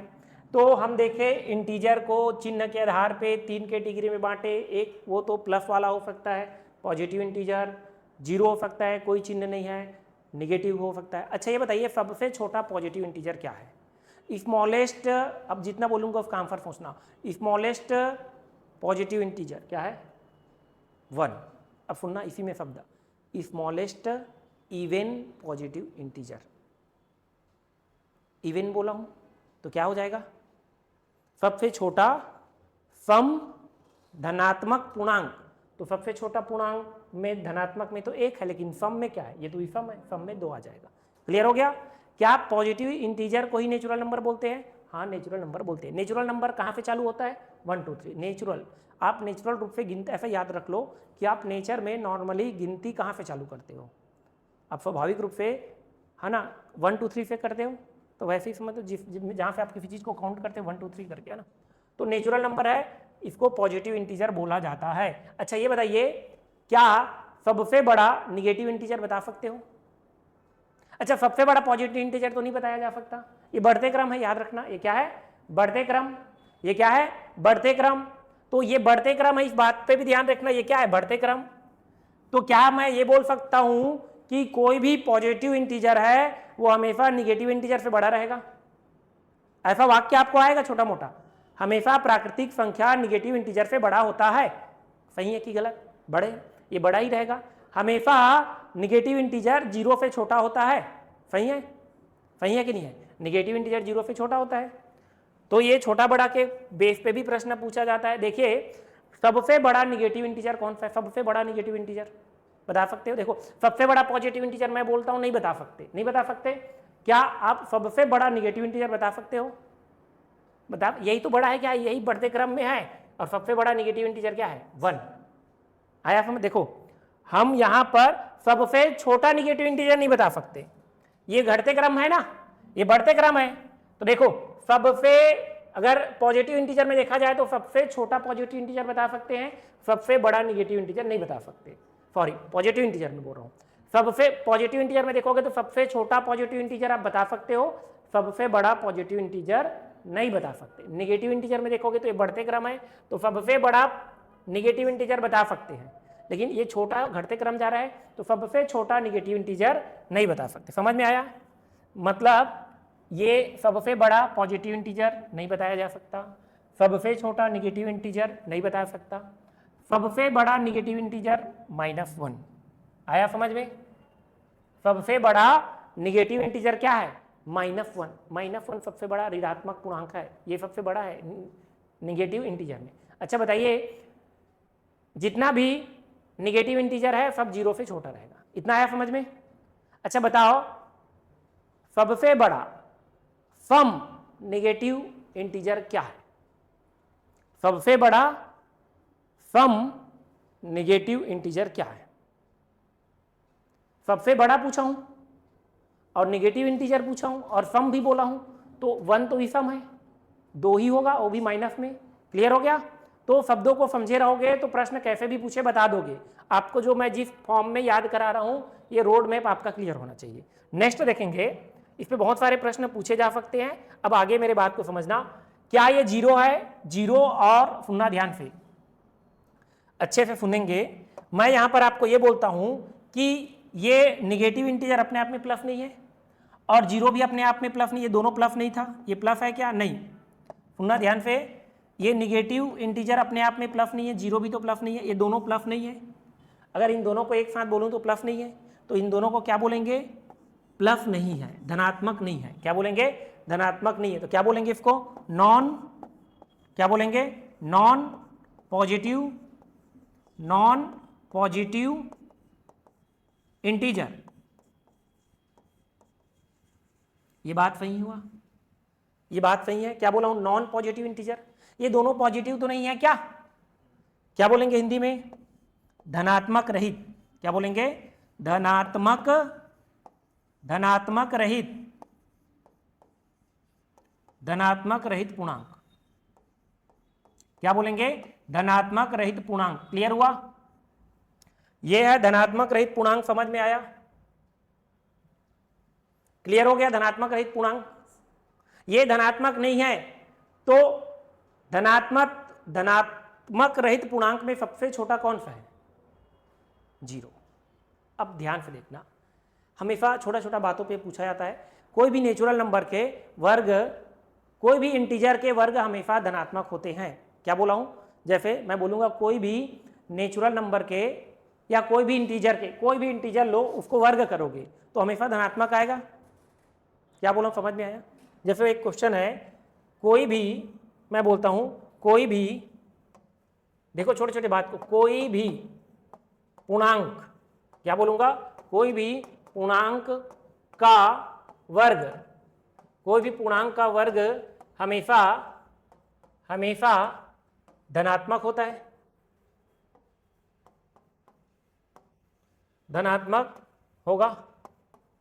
वर्ग मतलब समझ गए, पावर में 2 करना। एक क्वेश्चन है, कोई भी इंटीजर है, जैसे मैंने किया 5, मैंने लिया -5 और इसका वर्ग करूंगा तो क्या हो जाएगा? -5 इंटू -5, तो कितना हो जाएगा? 5 5 6 25। तो ऐसा सोच के सब लोग बोल देते हाँ। और जैसे मैंने 5 लिया तो 5 लिया तो क्या हो जाएगा? 5 का वर्ग क्या हो जाएगा? 5 इंटू 5, आया समझ में? तो कितना हो जाएगा? 25। तो कोई भी इंटीजर लोगे उसका वर्ग क्या होगा? हमेशा धनात्मक होगा। गलत है। 0 तो नहीं, 0 तो एक ऐसा है जिसका वर्ग लोगे तो धनात्मक नहीं आएगा। क्या क्या बोल रहा हूं, समझ में आ रहा है? तो यहां पर मैं बोला हूं कोई भी पूर्णांक का वर्ग, हमेशा बोल दिया ना मैं, क्या बोल दिया? हमेशा क्या होता है? धनात्मक। हमेशा धनात्मक नहीं होता है, समझ में आया? हमेशा धनात्मक नहीं होता है, ऋणात्मक रहित होता है। क्या होता है? ऋणात्मक रहित होता है। समझ में आया? धनात्मक होना और ऋणात्मक रहित में अंतर है कि नहीं? देखो ध्यान से, यही छोटे छोटे चीज है। अगर मैं बोलता हूं धनात्मक होता है मतलब ये वाला है, और ऋणात्मक रहित है बोलूंगा तो ये दोनों आ जाएगा। समझ में आया? क्लियर है मैं क्या बोलना चाहता हूं? तो धनात्मक होना और कोई भी इंटीजर का धनात्मक होना, इसका मतलब ये नहीं कि वो ऋणात्मक रहित है। आया समझ में? धनात्मक होना अलग है और नॉन निगेटिव होना अलग है। देखिए ध्यान से, इन दोनों को एक साथ मिला दूं मैं, ध्यान से समझना। अब इन दोनों को क्या बोलूंगा मैं? ये दोनों क्या है? निगेटिव नहीं है। ये क्या है? निगेटिव नहीं है। तो क्या बोलेंगे इसको? Non negative, non negative integer. Hindi में क्या बोलेंगे? हिंदी में क्या बोलेंगे? हिंदी में इसको बोलेंगे ऋणात्मक रहित।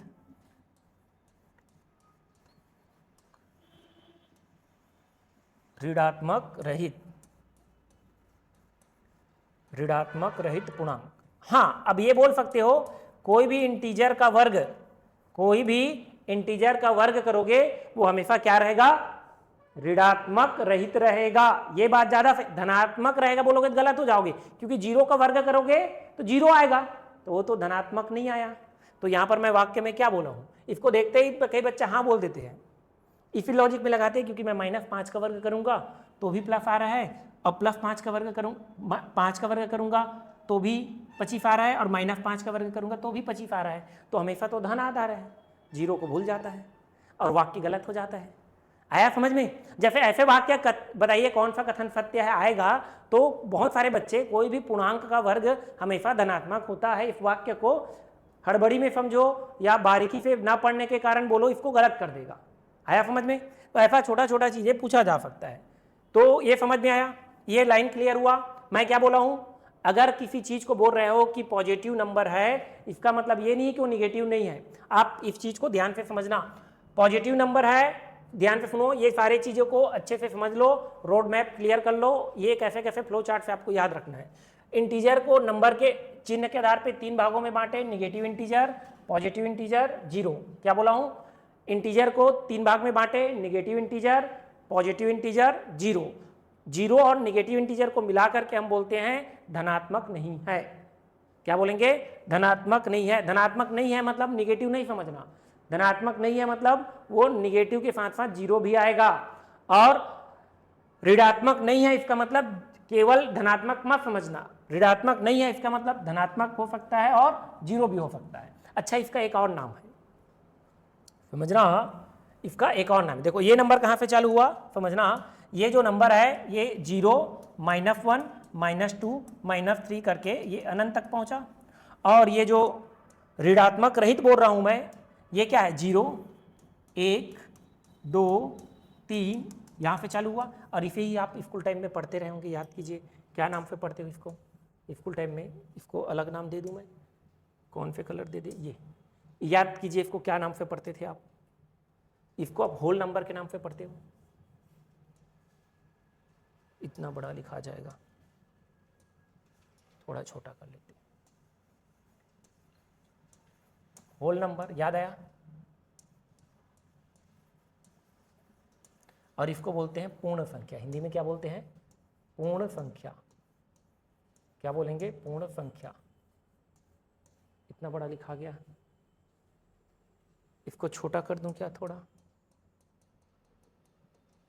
अभी बहुत सारा चीज़ें समझाना है, डार्क हो जाता है, थोड़ा सा छोटा कर देते हैं, डार्कनेस को कम, ये हो जाएगा होल नंबर, होल नंबर मतलब पूर्ण संख्या।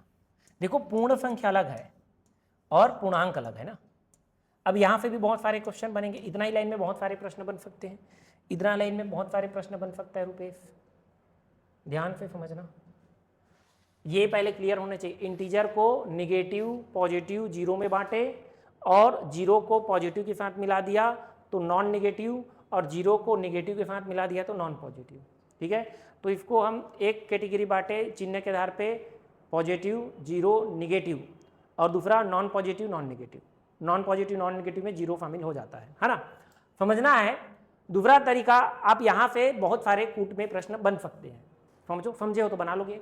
अब यहाँ पे यस या नो का आंसर देना, मैं बोलूँगा इतने में, इसके अंदर जो भी लिखा हूँ, इसके अंदर जो देखो यहाँ पर इंटीजर अपने आप में क्या था, वास्तविक संख्या था, और इंटीजर के नीचे जो भी लिखा हूँ, यहाँ पर जो भी लिखा हूँ सबके सब इंटीजर है, सबके सब क्या है इंटीजर। आपको बोलेगा क्या सभी पूर्ण संख्या इंटीजर होते हैं, ये जो पूर्ण संख्या है वो इंटीजर है कि नहीं बताओ, इंटीजर के अंदर ही तो लिखा हूँ क्या, तो जो पूर्ण संख्या है वो अपने आप में क्या है पूर्णांक है, तो सभी पूर्ण संख्या पूर्णांक होते हैं, ये बात सही है।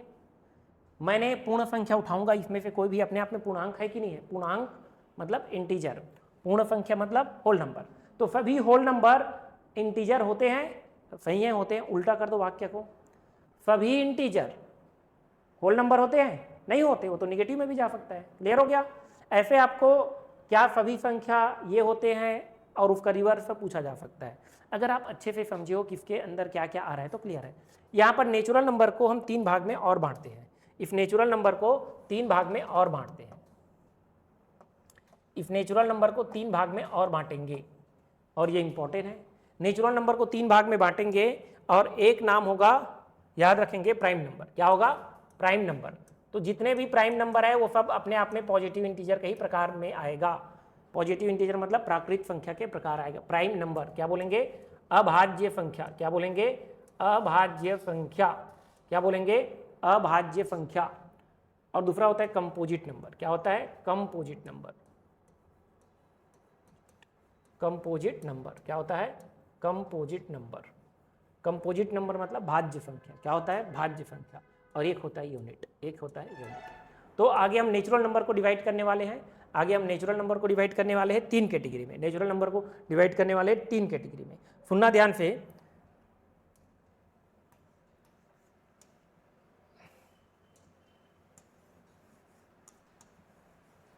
नेचुरल नंबर बोलूं या पॉजिटिव इंटीजर बोलूं, समझ में आ गया। नेचुरल नंबर या पॉजिटिव इंटीजर कहां से चालू होता है, प्राकृत संख्या बोलते हो, प्राकृत लिख देता हूं, आप प्राकृतिक या प्राकृत है देख लेना, प्राकृत संख्या। तो नेचुरल नंबर है, ये कहां से चालू होता है 1 2 3, समझ आया, 4 5, यही था 6। अच्छा यहाँ पर ये भी समझना कि होल नंबर और नेचुरल नंबर में क्या अंतर है, डायरेक्ट पूछेगा होल नंबर और नेचुरल नंबर में क्या अंतर है, तो 0 का ही अंतर है, 0 ही एक एक्स्ट्रा आ जाता है, यही अंतर है ना, क्लियर है क्या। Natural number 1 2 3, whole number 0 1 2 3, clear है। ये तो स्कूल में पढ़ते हो, सबसे छोटा होल नंबर 0, स्कूल टाइम में पढ़ते हो ना, सबसे छोटी होल नंबर 0, सबसे छोटी नेचुरल नंबर 1, ये तो पढ़ते हो, छोटे छोटे बात है, ठीक है। अब देखते हैं क्या बोला हूं, 1 2 करते करते ये इन्फिनाइट तक हो सकता है। अब यहां पर इसको मैं 3 कैटेगरी में बांटूंगा, बोल रहा हूं कितने कैटेगरी में, 3 कैटेगरी में। अब ये नेचुरल नंबर को ही पॉजिटिव इंटीजर बोला जाता है, ये तो बता चुके हैं, पॉजिटिव इंटीजर। ये पॉजिटिव इंटीजर को हम 3 कैटेगरी में बांट रहे थे, क्या क्या था भाई रूपेश, याद आया नहीं आया, बताओ। तो यहां पर एक हम क्या बांटे, प्राइम नंबर, याद रख लेना, मोस्ट इंपॉर्टेंट है प्राइम नंबर। इसके शब्द में प्राइम शब्द जुड़ा है तो इंपॉर्टेंट तो है ही। अभाज्य संख्या, अभाज्य संख्या,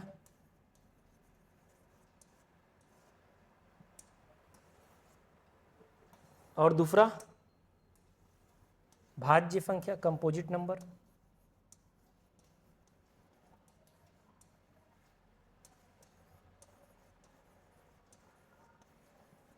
और तीसरा यूनिट।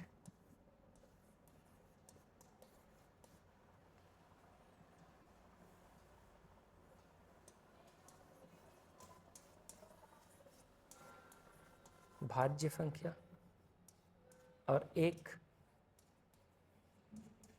चलिए एक तो ना तो भाज्य संख्या ना तो अभाज्य संख्या बोल देते हैं, चलिए एक बोल दे। अच्छा यहाँ पर मैं पहला प्रश्न जैसे ही बच्चों से करता हूँ, आंसर बहुत अच्छा मिलता है मुझे, मैं ऑफलाइन में अब तक पढ़ाता हूँ तो पहला क्वेश्चन यही रहता है कि प्राइम नंबर क्या है, और बहुत इंपॉर्टेंट है इसलिए मैं पहले पूछ देता हूँ प्राइम नंबर क्या है।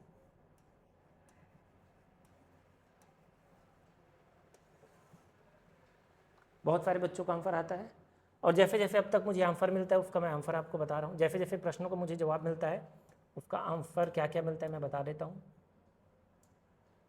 अभाज्य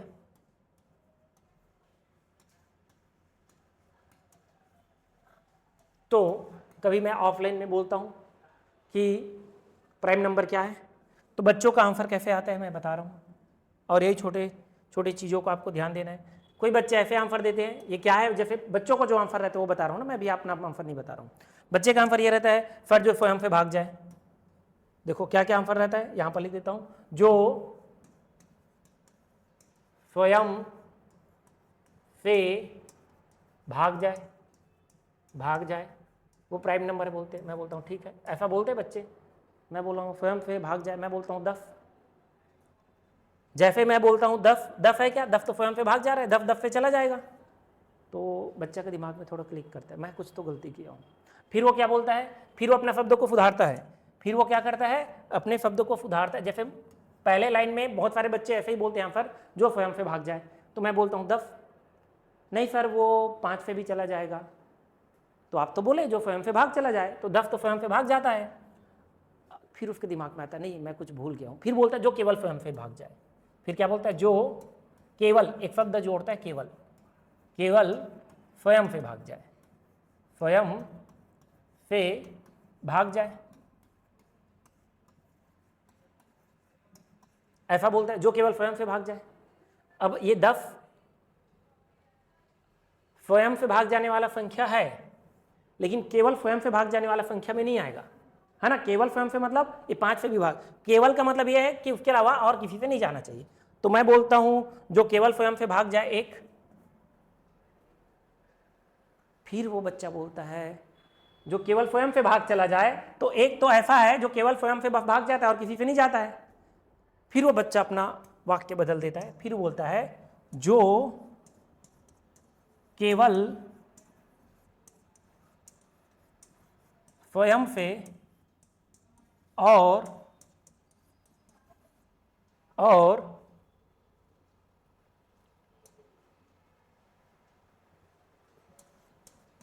एक से भाग जाए।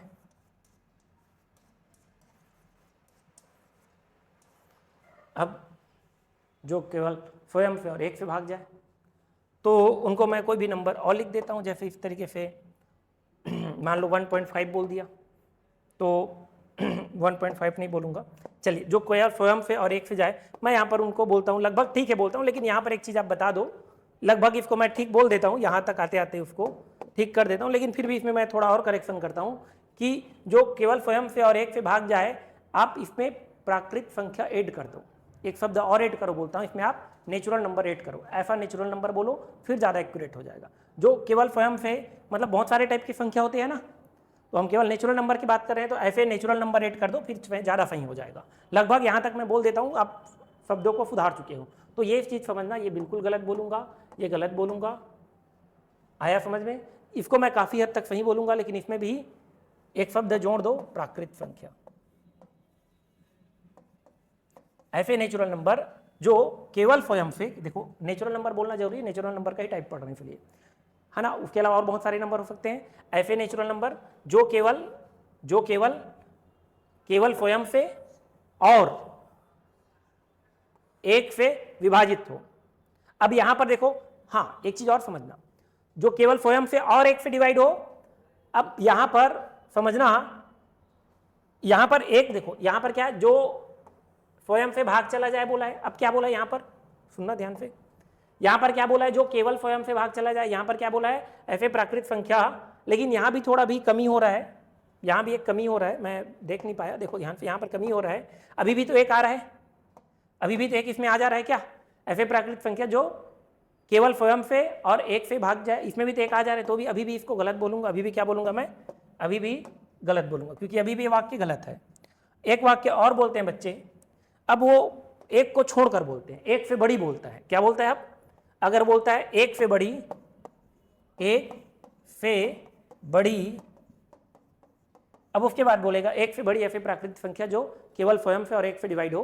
तो ध्यान से समझना, एक ना तो नेचुरल नंबर है और ना ही, अब देखो यहां पर मैं आपको समझाता हूं, ये ऐसा तरीका हो सकता है, इन सारे तरीके को बोलने के बजाय अब सिंपल तरीका सीखो। क्या सीखो, ध्यान से समझो। आप नेचुरल इस किस आधार पे बांटा, इस चीज को अगर आप समझ जाओगे ना, ये किस आधार पे बांटा गया है, इस आधार को ही समझ जाओगे तो आप बता दोगे ये किस आधार पे बांटा गया है, प्राइम नंबर, कंपोजिट नंबर और फैक्टर यूनिट। इसको फैक्टर के, नंबर ऑफ फैक्टर के आधार पे बांटा गया है। आप नंबर ऑफ फैक्टर क्या है ये समझोगे तो इसको आसानी से समझ जाओगे, तो इसके लिए आपको नंबर ऑफ फैक्टर समझना पड़ेगा। तो हम यहां पर समझते हैं मुख्य कारण ये है फैक्टर समझना। जैसे ही आप फैक्टर पढ़ोगे, जैसे मैं एक शब्द समझता हूं 12 का फैक्टर, क्या बोलता हूं, 12 का फैक्टर।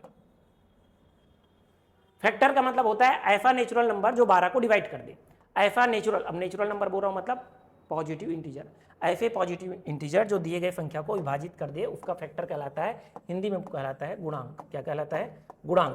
तो मैं बोलता हूं 12 का फैक्टर क्या होता है, तो बच्चा बताता है 12 का फैक्टर, 12 को डिवाइड करने वाला, 12 को डिवाइड करने वाला नंबर 12 का फैक्टर कहलाएगा। 1 डिवाइड करेगा, 2 भी डिवाइड करेगा, 3 भी डिवाइड करेगा, 4 भी डिवाइड करेगा, 6 भी डिवाइड करेगा और 12 भी डिवाइड करेगा। तो ये है 12 के फैक्टर। तो 12 के कितने फैक्टर हुए, 12 के कितने फैक्टर हुए, 1 2 3 4 5 6, 12 के कितने फैक्टर हुए, 6। ऐसे अगर मैं बोलूंगा 100 का फैक्टर, किसका बोलूंगा, 100 का फैक्टर। पहले फैक्टर को समझेंगे फिर हम प्राइम नंबर को बहुत अच्छे से समझ जाएंगे। मैं बोलता हूं 100 का फैक्टर, 100 का फैक्टर। अगर मैं यहां पर बोलूं 100 के फैक्टर कौन कौन से, तो कौन कौन सा नंबर है जो 100 को भाग दे देगा, 1 देगा, 1 में चला जाएगा। ऐसा नेचुरल नंबर जो 100 को विभाजित कर दे, नेचुरल नंबर बोला हूं, पॉजिटिव इंटीजर ही बोला हूं, जो 100 को भाग दे दे, 1 देगा, 2 भी देगा, 2 से चला जाएगा, 4 से भी चला जाएगा, 5 से भी चला जाएगा, फिर 10 से चला जाएगा, फिर 20 से चला जाएगा। कोई नंबर छूटे तो बताना रुपीस, ठीक है, पहुंचते रहना। ये किससे जाएगा, 100 किससे जाता है, 1 से, फिर किससे जाता है, 2 से, अब 2 के बाद सीधा 4 से जाता है, 4 के बाद 5 से, 5 के बाद 10 से, 10 के बाद 20 से, 20 के बाद 25, 25 के बाद 50, 50 के बाद 100। तो 100 के कितने फैक्टर हुए, तो सर 100 के यहाँ पर फैक्टर हुए 1 2 3 4 5 6 7 8 9, 9 फैक्टर हुए। सही जोड़ा हूँ, 1 2 3 4 5 6 7 8 9, तो 100 के 9 फैक्टर हो गए। 12 के कितने फैक्टर था, 1 2 3 4 5 6 फैक्टर। समझ गए। फैक्टर में आपको बहुत सारे क्वेश्चन पूछे जा सकते हैं। ऐसा पूछेगा 12 के फैक्टर को जोड़ के बताओ, 12 के फैक्टरों का योगफल ज्ञात करो। जब आपको फैक्टर ही नहीं पता तो उसको योग कैसे करोगे, आपको बोलेगा 12 के कितने फैक्टर है, तो 12 के कितने फैक्टर है, 6।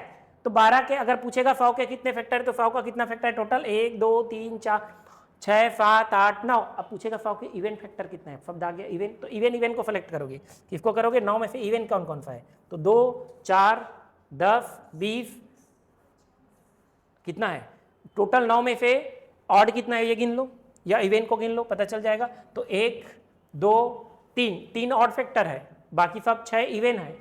तो फैक्टर के बारे में मैं बाद में चर्चा करूंगा, अभी तो नंबर ऑफ फैक्टर क्या होता है समझ में आया, नंबर ऑफ फैक्टर समझ में आया। तो कोई भी संख्या का सबसे छोटा फैक्टर हमेशा नोट कर लो और लिख लो, कोई भी आप पॉजिटिव इंटीजर लो, कोई भी नंबर लो, कोई भी पॉजिटिव इंटीजर लो, उसका सबसे छोटा फैक्टर, कोई भी पॉजिटिव इंटीजर लोगे, कोई भी नेचुरल नंबर लोगे, अभी हम नेचुरल नंबर पे ही चर्चा कर रहे हैं, तो कोई भी आप नेचुरल नंबर लोगे उसका सबसे छोटा फैक्टर 1 होगा। क्या होगा 1, और सबसे बड़ा फैक्टर वो खुद होगा। नोट करके लिख लो, किसी भी संख्या का सबसे स्मॉलेस्ट फैक्टर, स्मॉलेस्ट फैक्टर कोई भी नेचुरल नंबर का, कोई भी नेचुरल नंबर का, कोई भी प्राकृत संख्या का सबसे छोटा फैक्टर 1 होता है और सबसे बड़ा फैक्टर वो खुद होता है कि नहीं। इसका सबसे बड़ा फैक्टर क्या है फाव का, और फैक्टर है क्या, ऐसे नेचुरल नंबर जो दिए गए संख्या को पूर्णतः डिवाइड कर दे। मतलब 100 को डिवाइड करने वाले नेचुरल इतने नंबर ही हैं, 12 को डिवाइड करने वाले इतने ही नंबर है। तो ये फैक्टर क्या है समझ में आया, गुणांक क्या है समझ में आया। अब प्राइम नंबर को हम बहुत अच्छे से समझ सकते हैं, किसको बोलेंगे प्राइम नंबर और किसको बोलेंगे कंपोजिट नंबर। आपको परिभाषा रटने का जरूरत नहीं पड़ेगा। हम नेचुरल नंबर को नंबर ऑफ फैक्टर के आधार पे डिवाइड किए थे, ठीक है। तो नंबर ऑफ फैक्टर सुन लो ध्यान से, number of factor, number of factor, देखो यहां पर आप नंबर ऑफ फैक्टर के बेस पे डिवाइड करेंगे इसको, ऐसे नेचुरल नंबर जिसके पास नंबर ऑफ फैक्टर ओनली 2 हो, कितना हो, ओनली, केवल 2, जिसके पास नंबर ऑफ फैक्टर, मैं फैक्टर की बात नहीं कर रहा हूं, नंबर ऑफ फैक्टर बोल रहा हूं, समझना। ऐसे नेचुरल नंबर जिसमें नंबर ऑफ फैक्टर केवल 2 हो और उसमें से एक रहेगा 1 और दूसरा रहेगा स्वयं, यही तो बोला हूं ना। कोई भी संख्या का सबसे छोटा फैक्टर क्या होता है 1 और सबसे बड़ा फैक्टर खुद। तो जिसके पास केवल 2 फैक्टर हो ऐसे, अब देखो परिभाषा बोल रहा हूं ध्यान से समझना, इस परिभाषा में कोई त्रुटि हो तो बताना। सबसे पहले बोलना, आप लिख लेना अच्छे से डेफिनेशन के तौर पे, ऐसे नेचुरल नंबर, मतलब हमने नेचुरल नंबर के बारे में ही पढ़ रहे हैं, ऐसे नेचुरल नंबर जिसके पास केवल 2 फैक्टर हो, एक 1 और दूसरा स्वयं। यहां पर मैं लिख दूं, यहां पर लिख दूं ऐसे, अब ये परिभाषा लिख रहा हूं ध्यान से समझना, ऐसे नेचुरल नंबर, प्राकृत लिख देता हूं मैं, ऐसे प्राकृत संख्या जिसके पास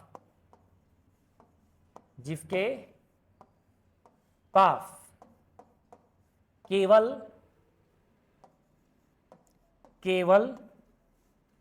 2 फैक्टर हो, 2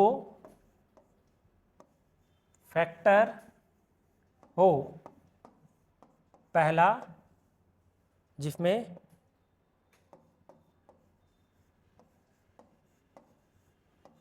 एक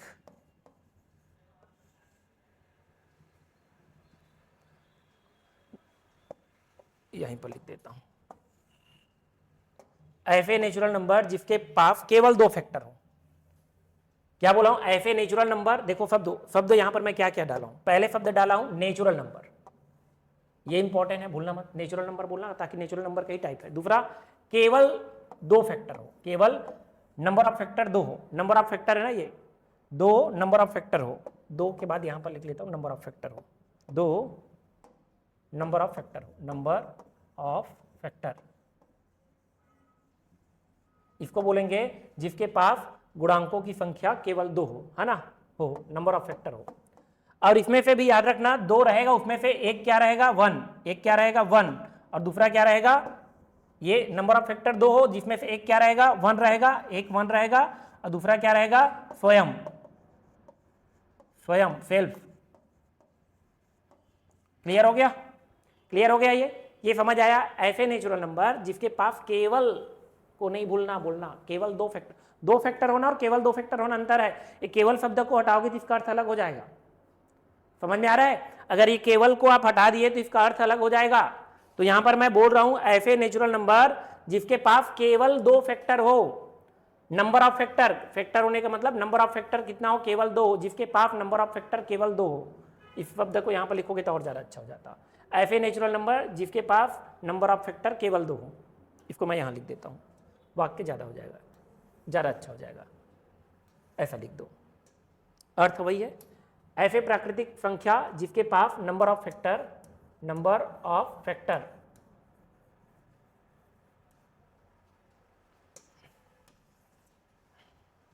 अर्थ समझे रहो, बस दिक्कत नहीं है। परिभाषा में शब्द आगे पीछे कर सकते हो।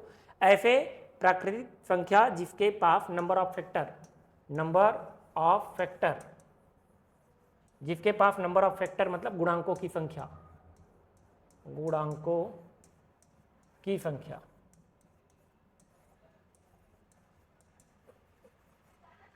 केवल 2 हो। ठीक है, उसमें से एक क्या रहेगा, 1 और दूसरा स्वयं। क्लियर हो गया। तो नंबर ऑफ फैक्टर के आधार पर इसको बांटा गया है। तो जिसके पास नंबर ऑफ फैक्टर ओनली 2 हो, और यहां पर क्या रहेगा, मोर देन 2। क्या रहेगा, मोर देन 2। यहां पर नंबर ऑफ फैक्टर क्या रहेगा, मोर देन 2। जिसके पास 2 से ज्यादा फैक्टर है उसको कंपोजिट नंबर बोलते हैं, भाज्य संख्या बोलते हैं। और ये एक जिसके पास नंबर ऑफ फैक्टर केवल 1 हो, 1, ये नंबर ऑफ फैक्टर बोल रहा हूं। अभी हम कोई भी प्राइम नंबर को नंबर ऑफ फैक्टर निकालेंगे। अभी हम कोई भी प्राइम नंबर का कितने फैक्टर है चेक करेंगे, तो या तो उसके पास 1 फैक्टर रहेगा, या 2 रहेगा, या 2 से ज्यादा रहेगा। अगर एक फैक्टर वाला नेचुरल नंबर 1 होता है, तो इसके पास केवल 1 फैक्टर होता है, ओनली 1 फैक्टर। ओनली 1 फैक्टर किसके पास होता है, ओनली नंबर ऑफ फैक्टर 1 किसके पास होता है। तो नंबर ऑफ फैक्टर ओनली 1 किसके पास होता है, 1 के पास। तो इसीलिए एक याद रखना, ना तो प्राइम नंबर है और ना ही कंपोजिट नंबर है। ये प्राइम शब्द जुड़ गया इसीलिए इंपॉर्टेंट हो जाता है। किसी भी नंबर के सामने प्राइम जुड़ गया मतलब इंपॉर्टेंट है। मिनिस्टर के सामने प्राइम लगा देते हो, भारत के लिए कितना इंपॉर्टेंट पोस्ट है, प्राइम मिनिस्टर, है ना। तो प्राइम शब्द अपने आप में जुड़ा है तो कुछ प्राइम का मतलब है इंपॉर्टेंट, इसलिए। तो नेक्स्ट क्लास में मैं पढ़ाऊंगा, मेरे ख्याल से वीडियो ज़्यादा लॉन्ग हो जाएगा। तो आगे हम पढ़ेंगे, इसका एग्जाम्पल को पढ़ेंगे, कैसे हमको प्राइम नंबर चेक करना है, प्राइम नंबर का उदाहरण क्या करना है, नेक्स्ट क्लास में पढ़ेंगे। बहुत लॉन्ग वीडियो हो जाएगा। Thank you class.